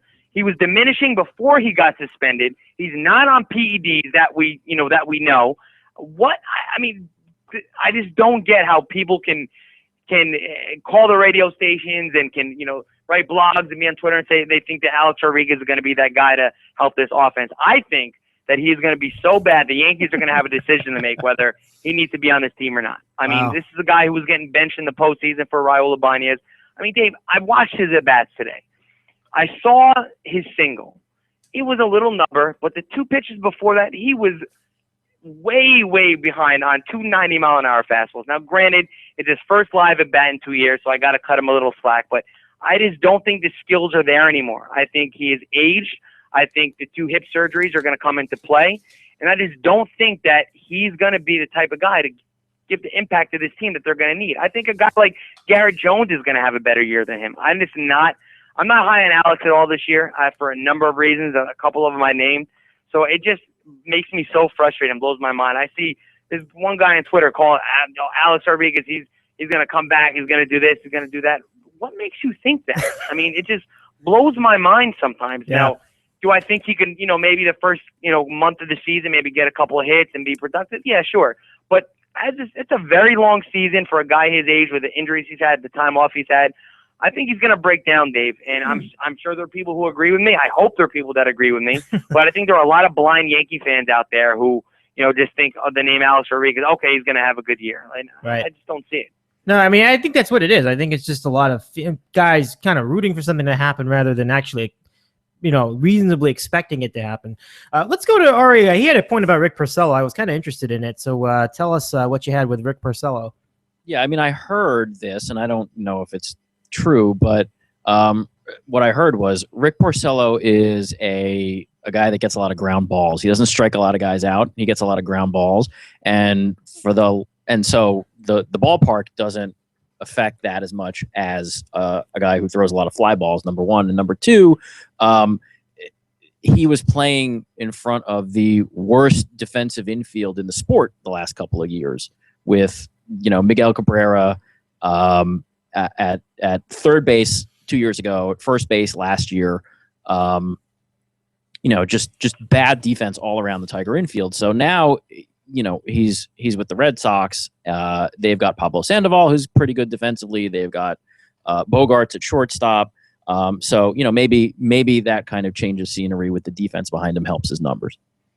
Well, I think that'll be an interesting watch. Then we will see if being and then also being in a team on a better defensive team and being on a smaller field might help his cause. I say smaller field because in Detroit, even with the fences being brought in, Comerica Park is huge. So a lot of room for error, no pun intended. Actually, plenty of pun intended, to be honest. But so we'll see how it goes here in Fenway. Granted, it means more home runs too. But if he's a ground ball pitcher, then that could help his cause. We'll see. I kind of have to see it to believe it. Kind of in that case, similar to how I got to see it to believe it. That what were we talking about? We're talking about somebody that was going to be healthy this year, and I'll figure it out later. But I'll believe it. I'll believe it when I see. With Hanley Ramirez being healthy, just because even if they're in left field, I feel like he could still get hurt. That's the thing. So we'll see. Okay, now to the National League. So we continue our program tonight. You just heard from Ari in Philadelphia and Gerry in Piscataway. My name is Dave Medina, and we hope you're enjoying the program here on YouTube tonight. If you missed any part of the show up to this point, we will have the whole program for replay at the conclusion of the program for on-demand streaming. So just so watch for that. It'll be a good time. And tune into our other podcasts. You can stay in the loop at Ditcow on Twitter. All right, now to the National League. And we'll start with the West, where the Dodgers will defend the championship for the second time. For the second time, yep. 2-time defending NL West champions. And, you look at it this season, the season that was, and they had certainly their ups and their downs, but they certainly had flaws. No doubt about it. Defense was not a plus for them last year. And I think that some of the moves they made. All right, you remember when it happened, when the Jimmy Rollins trade went down, we both were like, what the heck is going on? And then we looked at it more closely. And it looks like it's a trade that may actually end up working out because they need the help defensively. And Rollins is not that bad, especially at the position. And even though he's old, as long as he stays healthy, he's been known to be pretty healthy most of his career. It's actually going to improve the defense up the middle. I think it's an improvement. Brandon McCarthy being signed, it's going to be nice for the rotation because after all, it was Josh Beckett retired at the end of last season, so they needed someone to fill in the place. Did they overpay for McCarthy? Absolutely, they did. But that's the way it is. And then Kemp got traded to San Diego, so that's part of our preview too. So anyway, just finishing up in the Dodgers. Wilson was DFA'd. I was popping bottles of champagne for that. And no Kemp, no Ramirez, but you still have Yasiel Puig and an outfield with still a lot of depth. You have Jock Peterson ready to fill in the role. Rumblings about Andre Ethier getting traded, and what am I thinking of?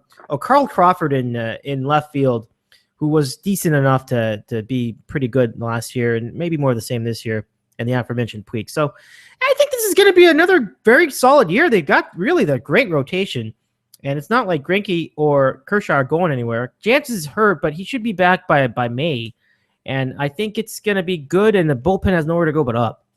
So that's my Dodger recap. The Padres, Giants, and Rockies. The Padres are the other team I think that a lot of people have their eyes on. They have a very veteran outfield now. Will Myers, Matt Kemp, and who's the other guy? I think there's a third guy that I thought was pretty. Upton. Justin Upton, and that's right in the outfield. So it's a very, very experienced outfield, and the team who's pitching, not a lot of guys that you know about, but I think this team can pitch. The Padres. The thing is the lineup going to be balanced enough to really be a consistent winner? And I don't honestly know. I think they can get to 81 wins. Beyond that, I really have no idea. We just have to watch and see. So the Giants had some hits. They lost really an emotional leader of sorts in Pablo Sandoval, and he was tremendous and a clutch player in the playoffs. And they also lost who else did they lose? Somebody else. But they gained Aoki, as you mentioned, Ari.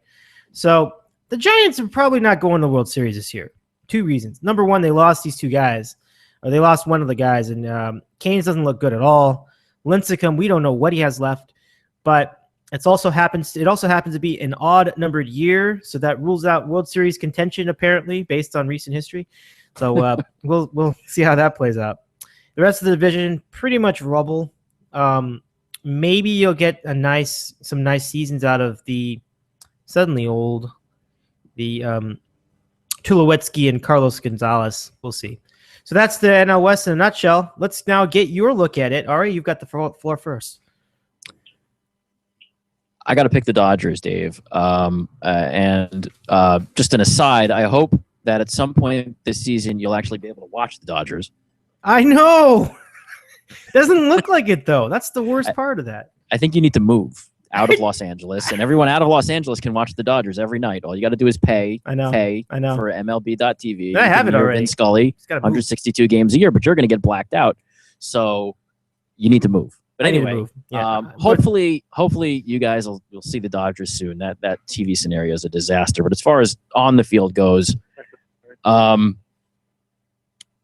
like them. I like the moves they made. I like, obviously, Jimmy Rollins is not going to hit like Hanley Ramirez, but he's going to play an excellent shortstop. I like Howie Kendrick swapping D. Gordon for Howie Kendrick. I think that's an upgrade. Obviously, they still have Puig and Adrian Gonzalez. They picked up Grandal for Matt Kemp, which Grandal, he's not an all-star as a hitter, but he's one of the better hitting catchers in the sport. Jock Peterson looks like he's ready to at least get his career going. Carl Crawford will give you something. They got production out of Justin Turner last year, which kind of shocked me as a Mets fan. Justin Turner was a bench player for the Mets who can't hit at all, and they just let him walk away. They non-tendered him a contract, and he went to the Dodgers and just put up numbers, which shocks you. So that, they've got 1, 2, 3, 4, 5, 6, 7 different hitters, I'm counting, who look like they could be at least above average in terms of total production. Maybe not offensively, but if you include defense as well. And the pitching, obviously, they got Kershaw and Greinke at the top. And Bumgarner had a great postseason last year, but he's not Kershaw. And I don't even know if he's Greinke. Maybe he is. And Hyung-Jun Ryu, third. Brandon McCarthy, fourth. I really like the Dodgers. The Padres were the story of the offseason, but I mean, they were so terrible last year. I just don't think it's enough. I mean, obviously they got 3 new outfielders, and Justin Upton is great. But defensively, they're going to be a mess in the outfield. They've got Will Myers playing center field, which he's never done before. He's not going to be very good. Matt Kemp can't move anymore out there. Justin Upton is, I guess he's okay. Defensively, he's going to hit though. They've got on the infield, I mean, who are these guys? It's like the movie Major League at the beginning. You're reading the roster, and who are these guys? And it's Cap knows who some of these guys are, because one of them is Jan Hervis Solarte, who's going to start for them. And they've got Yonder Alonso and Alexei Amarista and Will Venable. They picked up Will Middlebrooks, but what's he going to be? And then they've got last year's outfielders that they didn't trade, that they're sitting on the bench. Carlos Quentin's going to sulk all year. I just don't see it for them. The Giants, like you said, Dave, it's an odd year, so they're going to pack it in and go for save next it up year, for 2016, because that's what they do. They still have Posey and Belt and Hunter Pence, but yep. I'm not seeing that rotation after Bumgarner. So I'm going to pick the Dodgers. Kane's got some major problems. I mean, that thing's spilled over about 2 years now, and Kane has been a victim of my fantasy baseball curse. He's been on my team, and I basically ruined his career. Geez, that's a bummer, man. I did not realize that. Okay, so now to Gerry and Piscataway. Wait, let me give you my prediction quickly. I know I often been ducking the prediction of picking my own team to win the division. I'm not doing that this year. And I like the Dodgers too. And I really think that the bullpen could really go nowhere but up. They were so bad last year.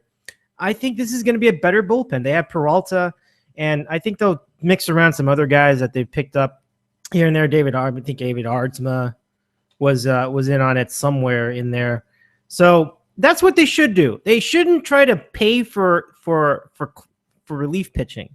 Go after it and just see who ends up having a hot start in spring training. And go with it. That's the way to do it, in my opinion. So I think that's the way it goes. Because, let me give you an example. That hot bullpen over in Kansas City, Herrera, and you had, who are the other two? Holland and Davis.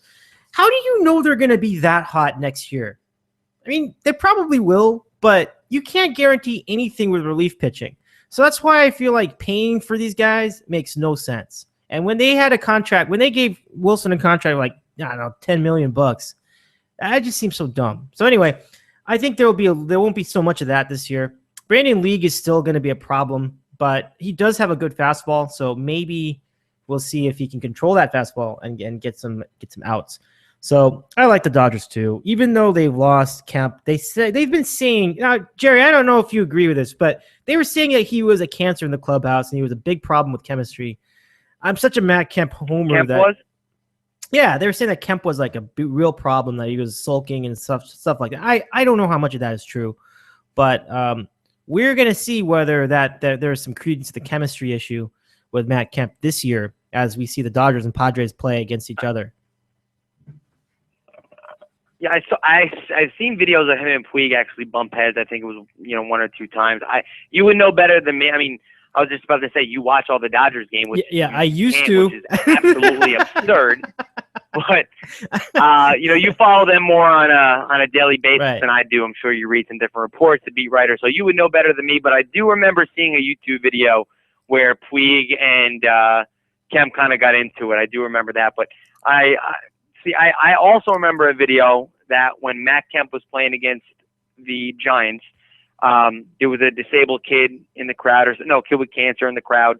And right after the game, it was in San Francisco. Matt Kemp walked up to the kid, signed everything, took off basically his whole uniform and gave it to the kid, his cleats, his jersey, his hat, his wristbands, and gave it to him. So, I mean, I don't know if he was a cancer in the clubhouse. I know he's done some pretty good things charity-wise. And, that video, I remember watching it. That just, made me respect him a shit ton. So, I mean, I don't know if he was the cancer or what, but like you said, we'll find out in San Diego, and you would know a lot better than I would. That's your hometown team. Those are the guys that you you follow on a daily basis. So if you heard reports from that, I'm sure, where there's smoke, there's fire. I'm sure there might be something to it. We'll see. But I think Campos has been tremendous with the fans, and I think if you see some of his tweets from time to time, I don't follow athletes on Twitter generally, but I have seen some of his tweets retweeted.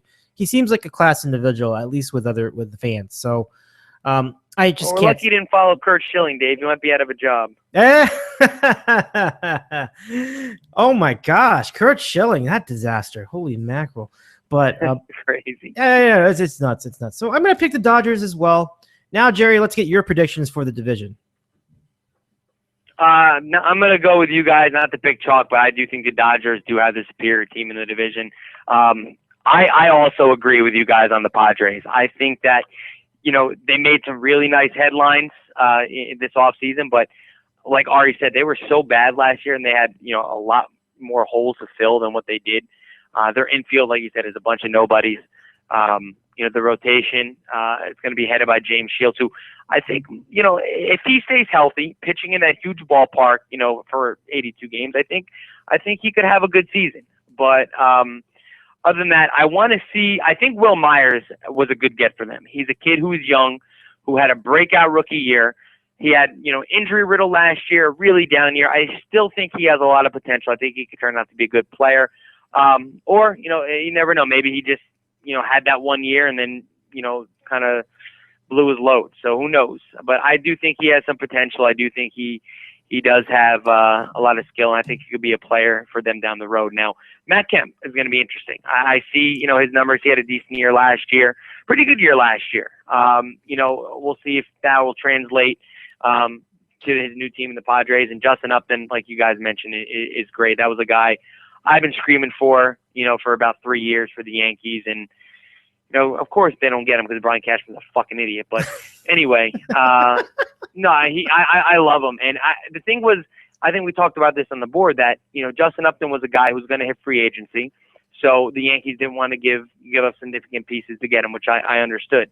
But now I'm reading a report. As soon as he got to the Padres, he said that he's willing to negotiate a long-term deal. And if you're the Yankees, you have all the money in the world. When he comes to you, sit him down and say, listen, we want to negotiate a long-term deal with you. They'll be able to give him a good contract. I think that was a move that at least I hope they looked into, because that was a kid I thought would be really good in Yankee Stadium and really good, for the Yankees for the next couple of years. But I really like him. But like you said, they're infield and they're starting pitching. Don't overwhelm me.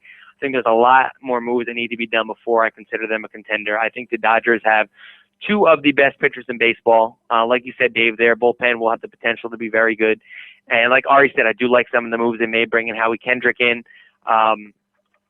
Obviously losing a guy like Hanley will hurt, but, you guys have touched on it. Jimmy Rollins will play a very good shortstop.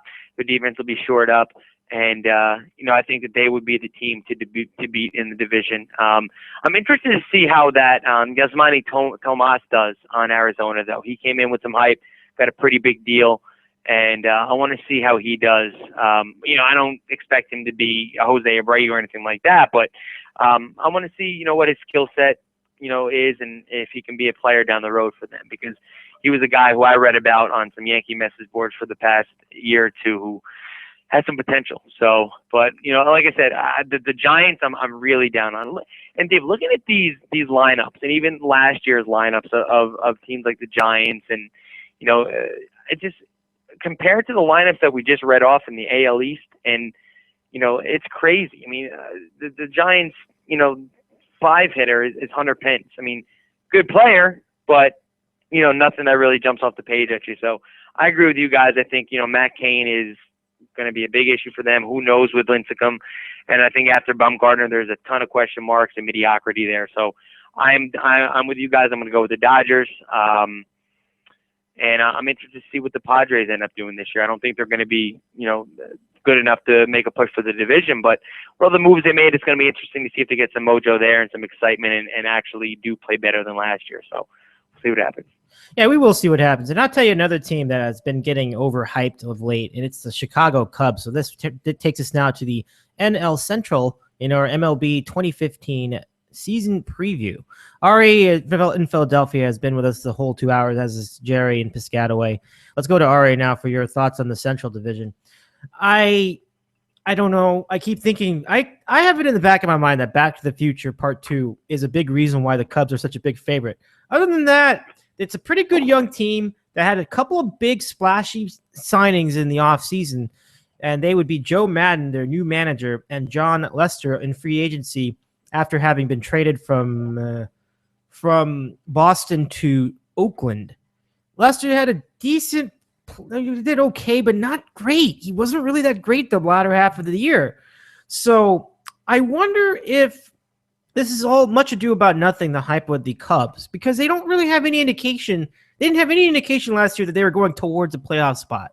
So I don't see how they're going to jump from like being buried in the division to a division winner. That's where I'm not quite sold on these guys. I'd much sooner take the Reds in that situation or the Pirates in that situation, even though the Pirates pitching isn't really that good. For me, the division winner is going to be the Cardinals. And I think Michael Wacha really inched his way back from injury. And I think he's going to be healthy for the rest of this coming season.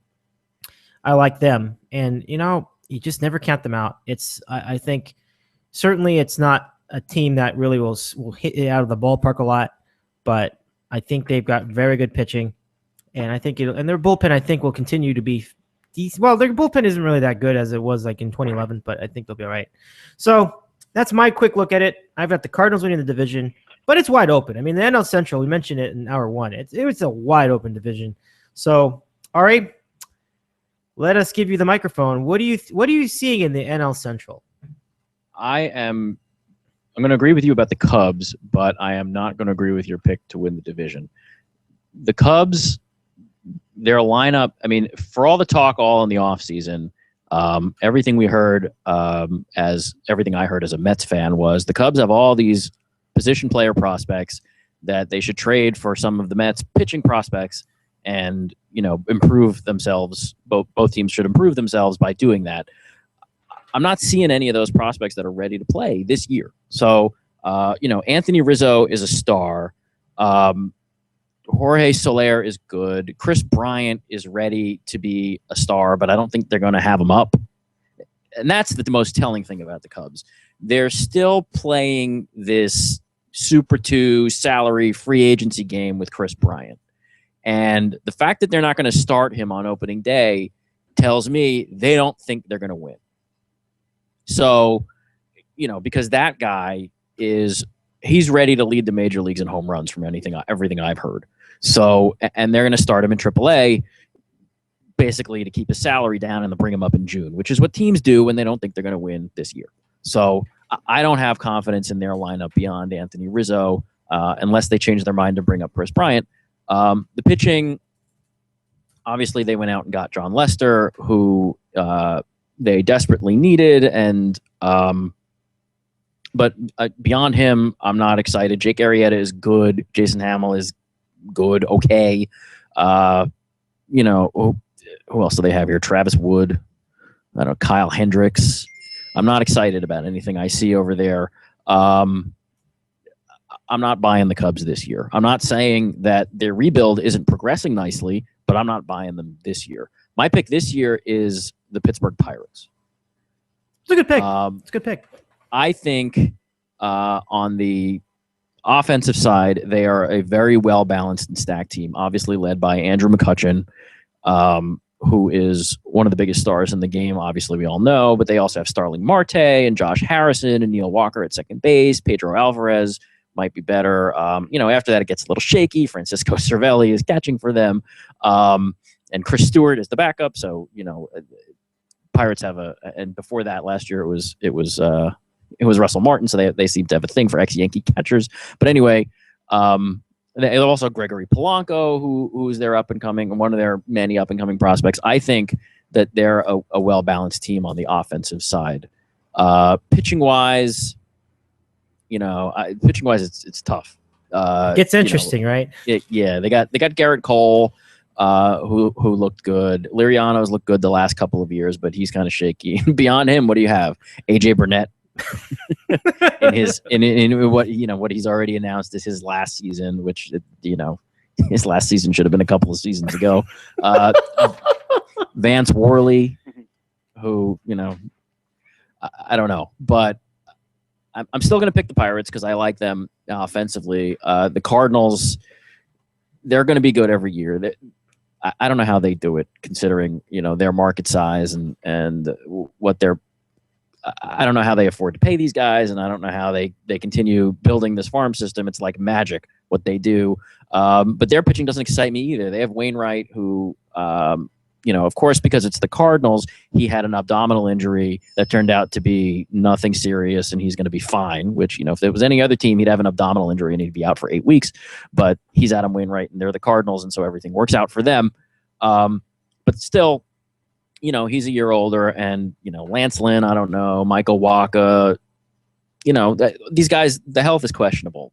They've got John Lackey, who is coming back on the major league minimum salary because of his Tommy John option year, which I love that in contracts. I'm surprised you don't see more of it. If you remember, when the Angels signed his free agent contract, they put an option at the end of the year that said, if you miss more than a year of time with an elbow injury, we get another year of you at the league minimum. And then they traded that. Or no, not the Angels, the Red Sox did that. So, but now he's on the Cardinals, and, he doesn't excite me either. Bullpen for the Cardinals looks good, but I think on balance, I'm going to pick the Pirates. The thing about this division is I don't think they really have a stinker terrible team in the division. I'm not going to pick the Brewers, and I'm not going to spend any time talking about them, but they don't look bad. So I think it's going to be tough because of that. They're going to play each other tough. We haven't talked about the NL East yet, but the NL East has some teams that in it that the good teams should be able to feast on. I don't see that here in the Central. I think it's pretty balanced.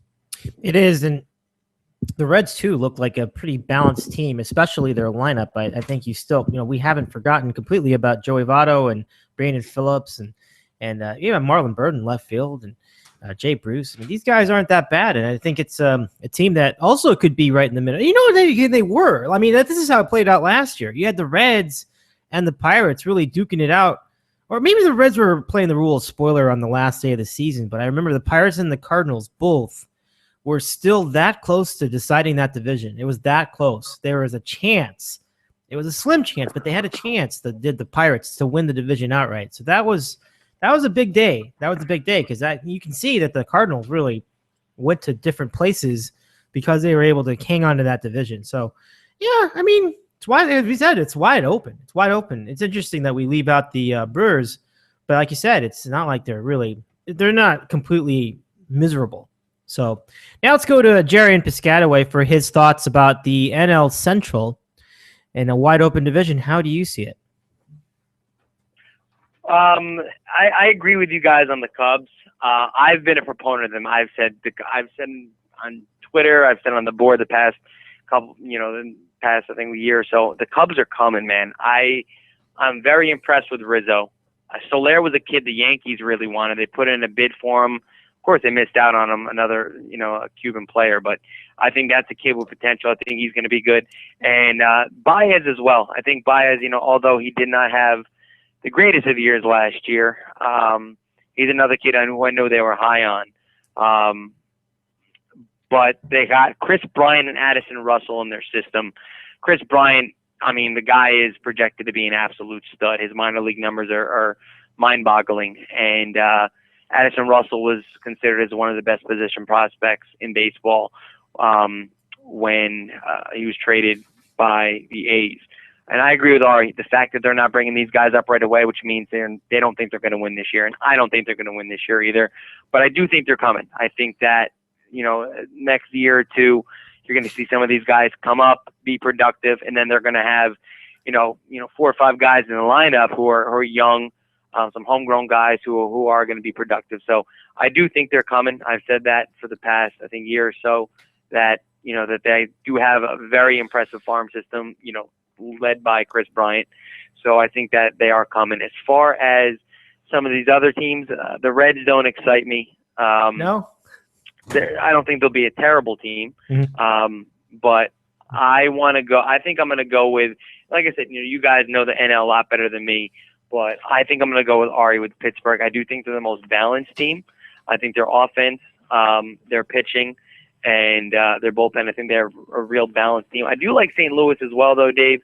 It's going to be interesting to see how guys like Lackey does coming back on the minimum, if Waka can be healthy and pitch. Because when Waka was healthy, he was an absolute beast. I mean, he burst on the scene against the Red Sox in that postseason. He was a kid that was, talked about going to be their ace for the next couple of years, and then injury struck. So, I mean, we'll see how he pitches.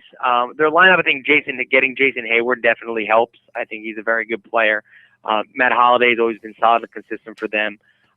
Peralta, Adams is a guy with a lot of power potential. Had a pretty good year last year. Obviously, they have Yachty, Wong.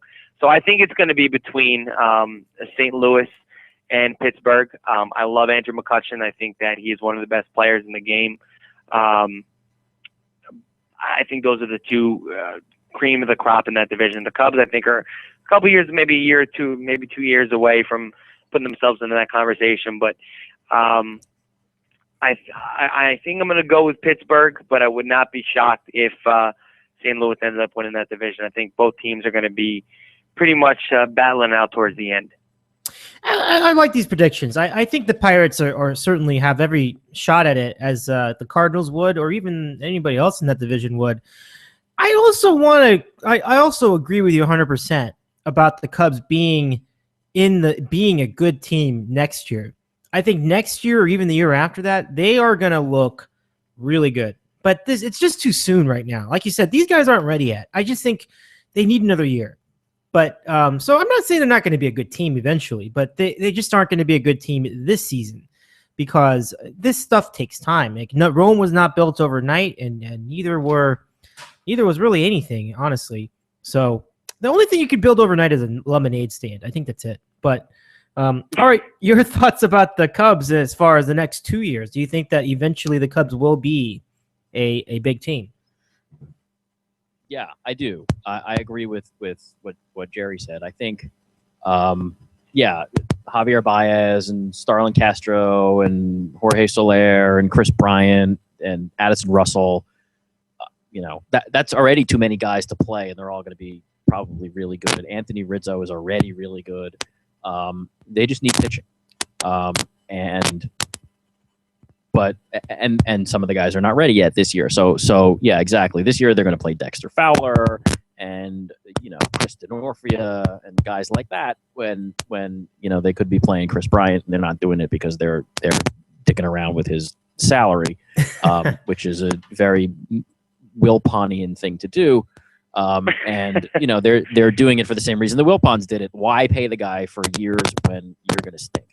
And I don't know that the Cubs are going to stink, but they're not ready, and I don't think they think they're ready. So, but I do think they're going in the right direction, and they seem to have anticipated this shift from valuing pitching to valuing position player prospect talent. So I think they're in good shape there to make trades for pitching when they need it, because these position players that they have a ton of are in greater demand than the pitching that they're looking for.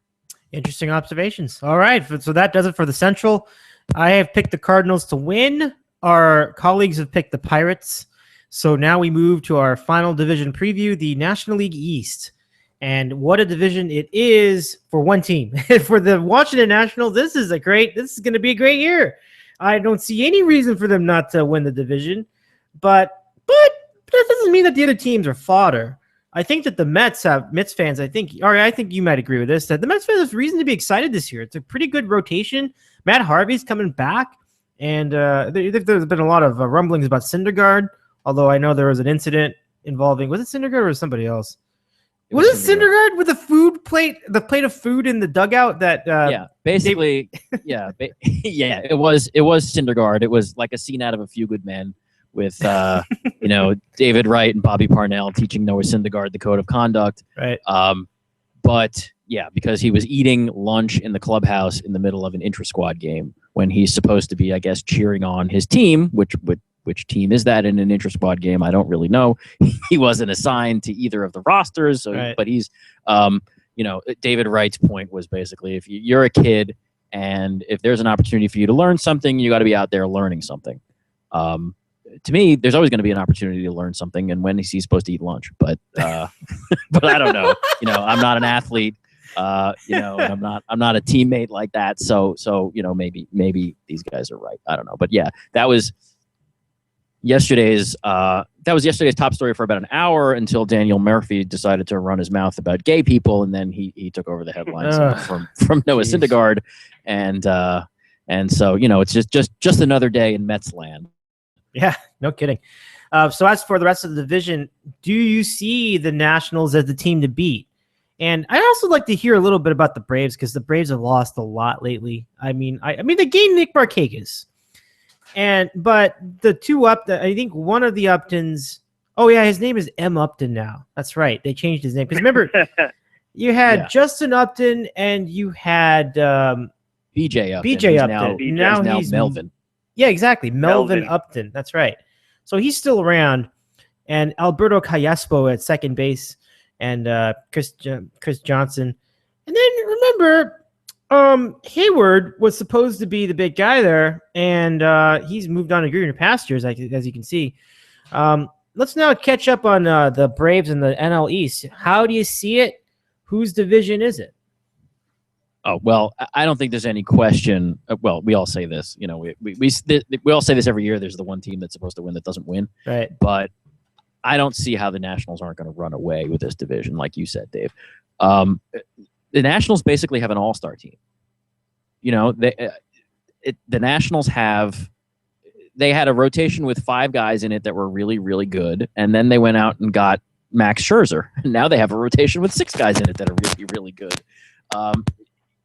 Tanner Roark is their 6th starter, and I don't know how many teams he could start for.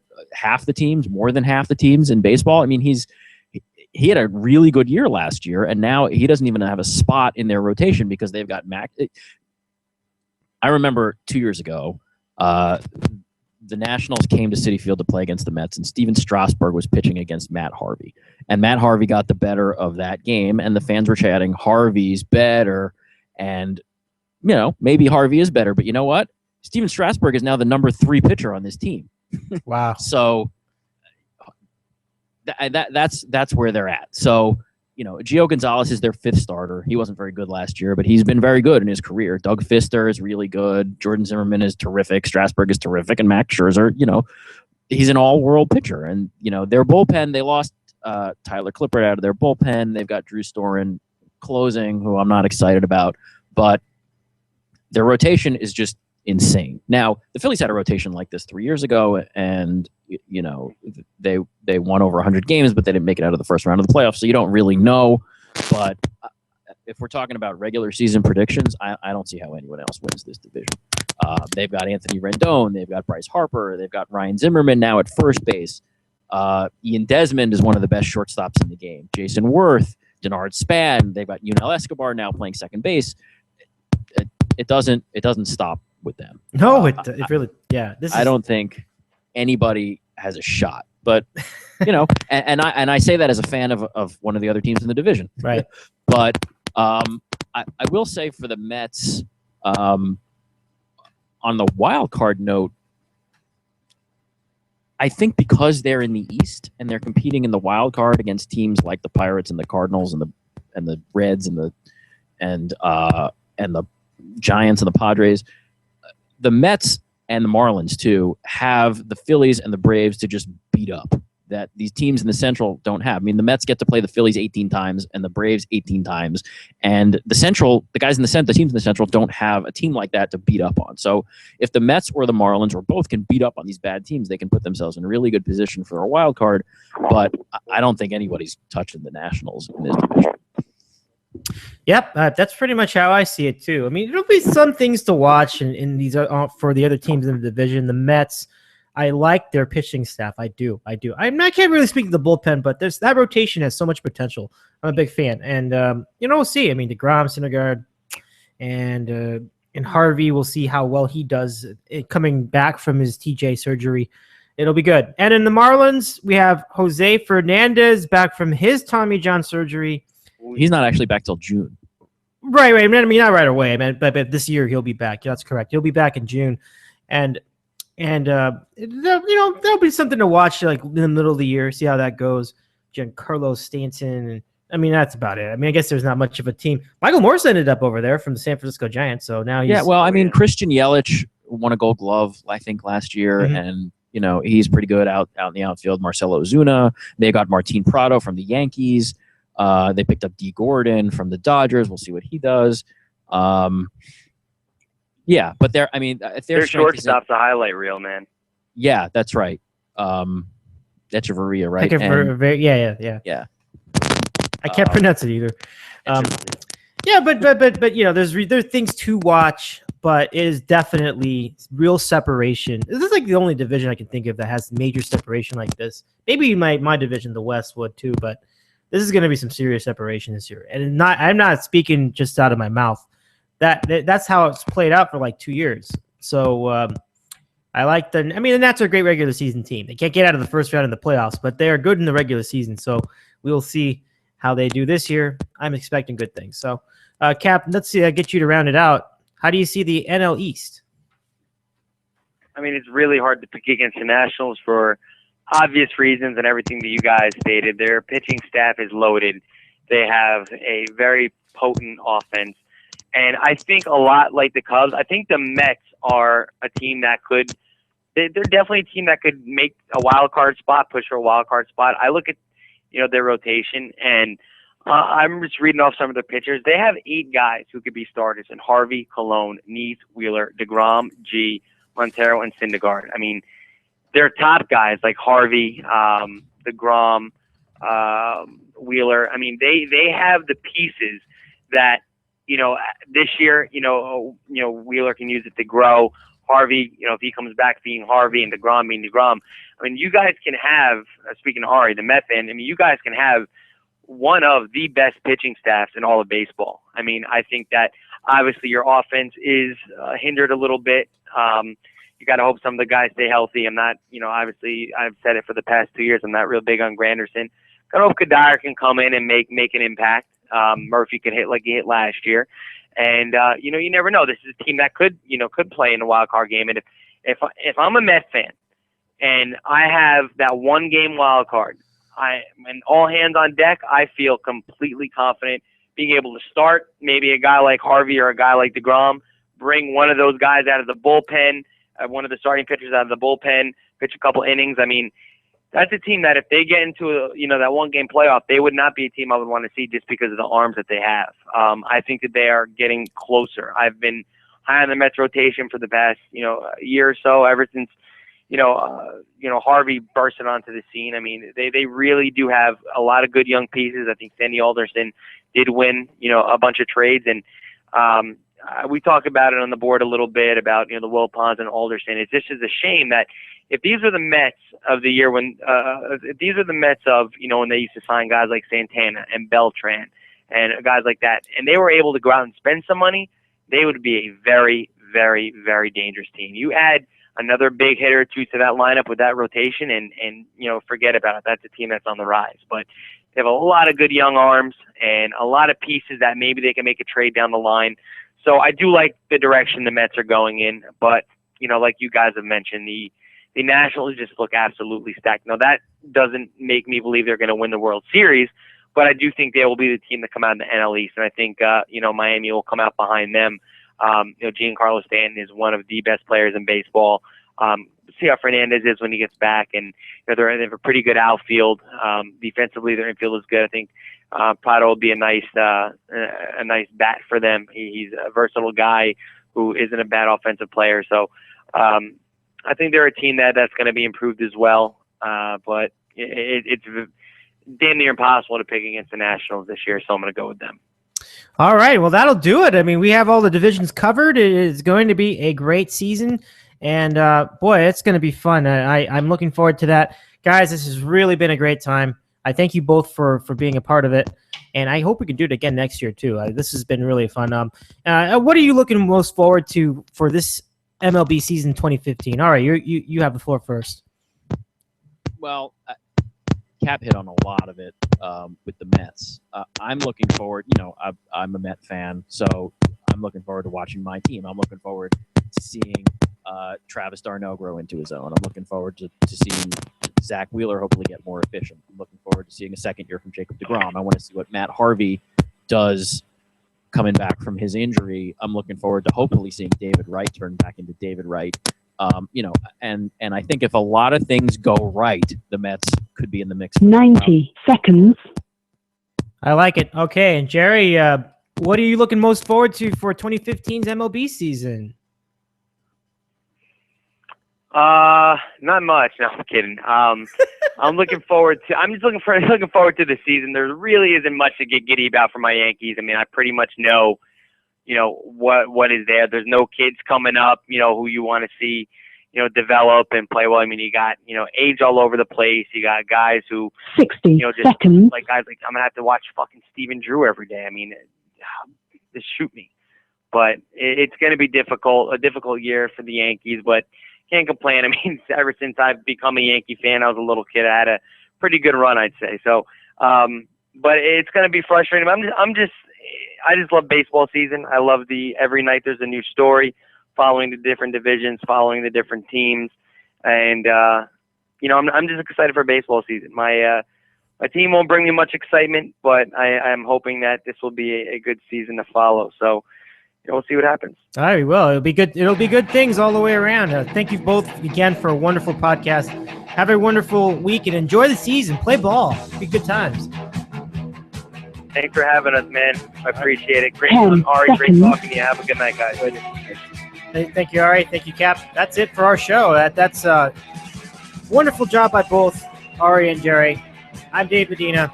Have a wonderful, wonderful week and enjoy baseball season. We'll see you with Junkman next time.